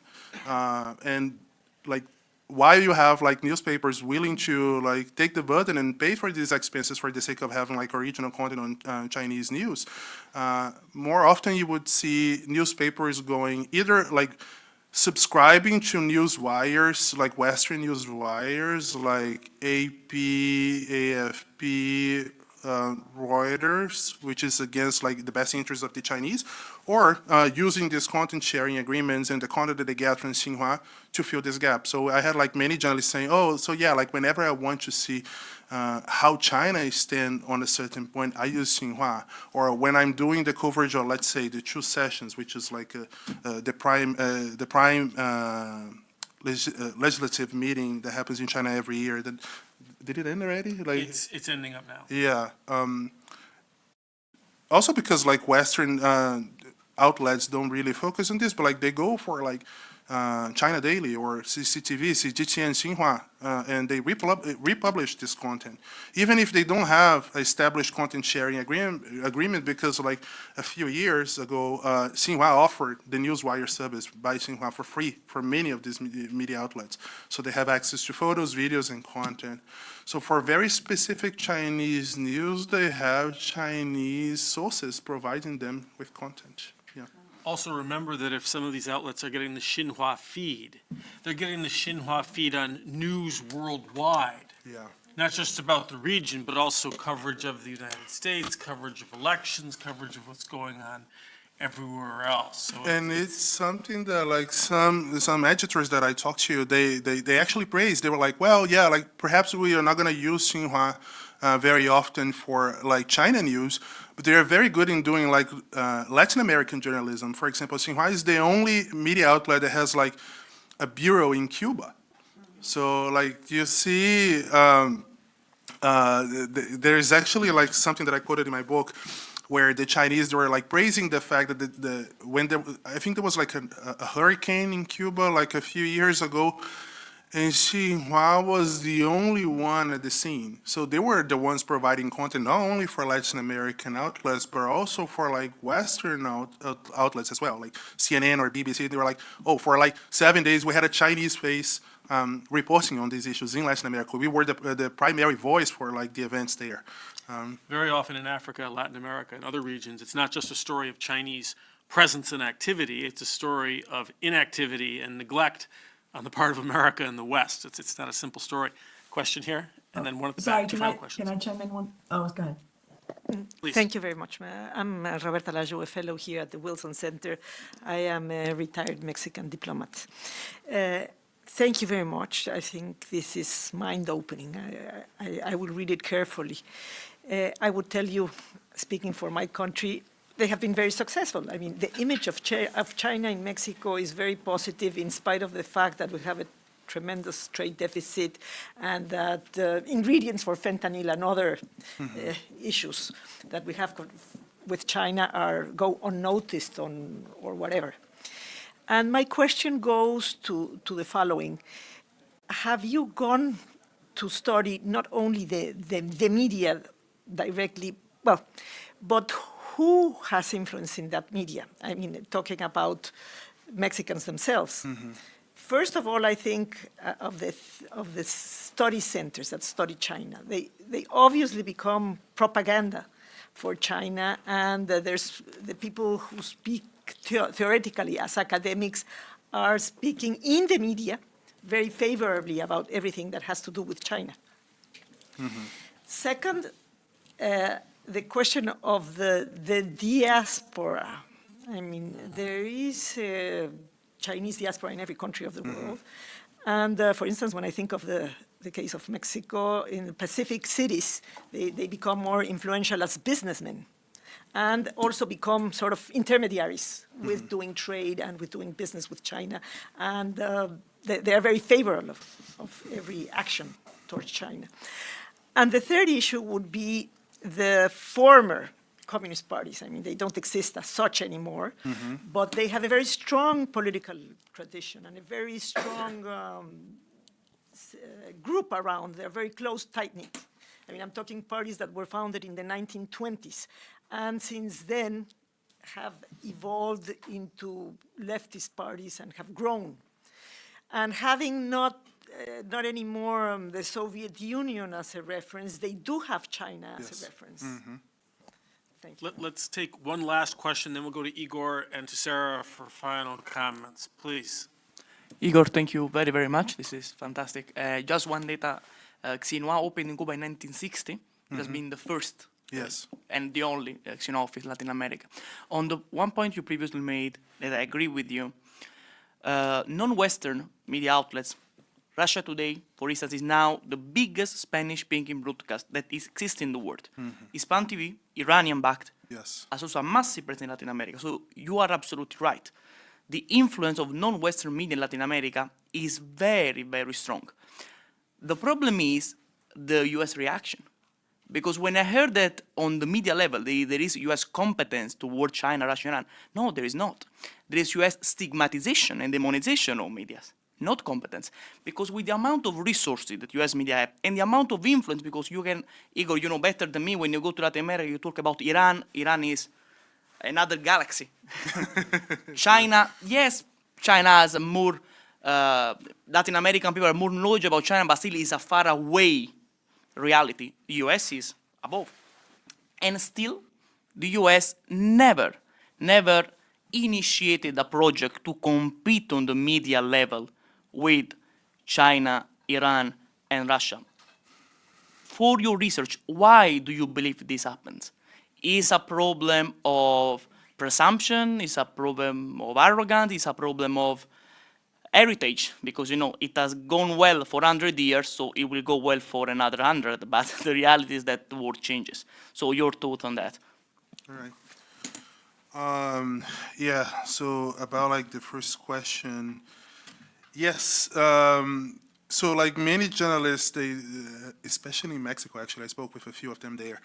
They say that like they often interview Mexican scholars specialized in China to get like how like the local scholars perceive this engagement, but like these are also scholars going to China for exchange programs, getting money from them, getting resources and praise. This is not only in Mexico, this happens a lot in Brazil as well, in Argentina. And it's very clear, like when you open like the Twitter feed or like how they engage with like media, how like they talk about these topics, not all of them, but with some of them, it's pretty much like listening to a Chinese scholar affiliated with the government. They use the same talking points, the same vocab. So, and I feel that like this is a bigger problem. It's a lack of expertise that goes beyond media. It's a lack of expertise in China studies.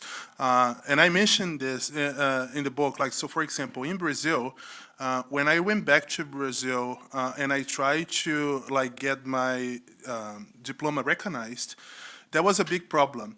Why? Because there is no university in Brazil doing China studies. And according to the law, a university doing like a similar program, they need to verify what you study. And because there was like no one offering this sort of like courses there, technically I cannot recognize my diploma there. And like in Argentina, we have some independent courses in like in universities teaching about like China studies. So like Argentina has been doing a great job in this sense, but that's not the case for most countries I researched.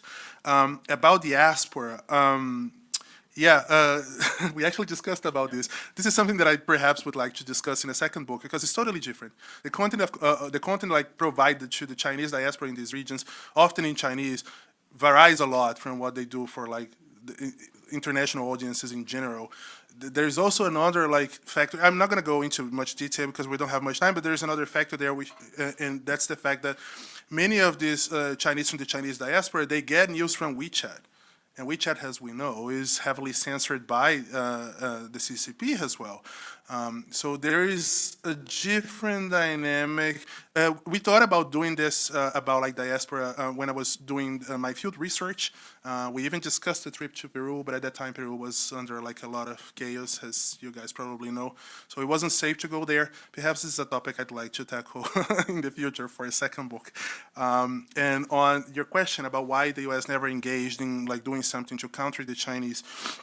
So like, first of all, yes, you're correct. Like, I think very often the way like this major media outlets in the U.S., they cover China is not factual. Of course, like the media coverage is not isolated from how a country operates, right? So like, of course, it comes with the U.S. interests and the way the U.S. perceives China.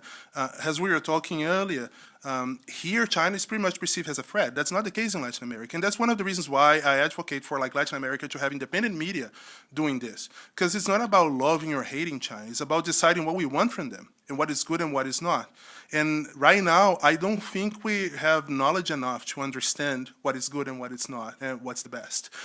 In terms of why the U.S. never like did something to counter China or Russia or Iran or like recently Venezuela as well, it also goes with the fact that the way these countries perceive media is very different, right? Like media here in the U.S. is very commercial. For these countries, not necessarily. And media tends to different goals in different countries. For the U.S., it's primarily about capital, about making money, about like reaching broader audiences because that's going to be converted in revenue for the network. As of China and Russia, it's about like spreading the scope and reach of the diplomacy and the talking point. So in that sense, I think it's very difficult because like convincing the U.S. of doing something similar would be convincing the U.S. to engage in propaganda, and that's not helpful at all. It would fall in the same problems that we're discussing here. Sarah, any final thoughts? Yes, I think the point that was raised about how these other sectors intersect with the media space is very important. We did actually look at the diaspora in many countries, and if you look at the country case studies for the Beijing's Global Media Influence Report, there's a short segment there on the Chinese diaspora media. And just in general, that is a really important avenue of influence because it's pretty much, in most cases, very much dominated by Chinese state media or local outlets with close ties that are part of this network, as well as what Igor mentioned about WeChat. I think the other element of this lack of independent expertise, so one example that came up in Panama, which was one of the case studies, was our researcher was interviewing some journalists there, and they were like, well, we wanted to get a comment on this issue, so we went either to the Chinese embassy or to the Confucius Institute at one of the universities, because that was who was available. So that element of really building up kind of local expertise is so important. And then on the censorship side, it's the same thing, including when you have diaspora initiatives or efforts to present an alternative voice. So the Shenyang Performing Arts Company that does this, that is based in the US, travels around the world. They actually ran into the Chinese diplomats do a very aggressive campaign to try to get theaters to cancel their performances, including in Latin America. And this came up tangentially in our research, Peru, Mexico, Dominican Republic. What was actually great is that the local theaters often would push back and the local officials pushed back. And so they were able to perform and present, a different view of China than what you might see from the party state. But that's not only the Shenyang case. We see cases of an Australian, cartoonist in Poland who tries to do this. So I think one of the challenges is that even when you have members of the diaspora that are trying, whether it's artistically or vocally or writing articles, the Chinese diplomats, it's a very high priority for them to suppress and marginalize any alternative or critical voice among the Chinese diaspora. So that adds then another layer of complexity and challenge for local audiences who want to hear from a non-Chinese party state voice about China, from Chinese people. So anyway, I'll just say that I think the media and the influence is just this one part of this really larger microcosm, I would say, of macro, of these influence efforts and how they intersect, as well as the local response and resilience. So that'll just be my thought. Just to end on that, it's just so encouraging to see just the level of development of local voices now and looking at this, like Igor. And it's really different from what it was just 10 years ago. And I think just allows for so much more nuance and effectiveness and ultimately improving the quality of news that people are accessing and the space for journalists to do this kind of work. So again, Igor's book is Hearts and Minds, Votes and Contracts, China's State Media in Latin America. For those of you who are watching online, the book is available online at the Wilson Center's website. For those of you who are here, I hope that you all have a copy. If you would like additional copies, there are a few more here in the room, but if you want more yet, please come see me. We can get those for you. I also encourage you, if you're interested in these questions of China's relations in Latin America, go to the website of our Latin America program at Wilson. We've had an extraordinary run of experts in these issues over the past 5 or 6 years, not just on the media side, but economics and political relations. Please come see their work. Thank you, all of us, for joining at Wilson, and thank you, Sarah, and especially thank you, Igor, for your research and all the work that you've done here to bring our attention to these issues. Thank you, and good day to all of you.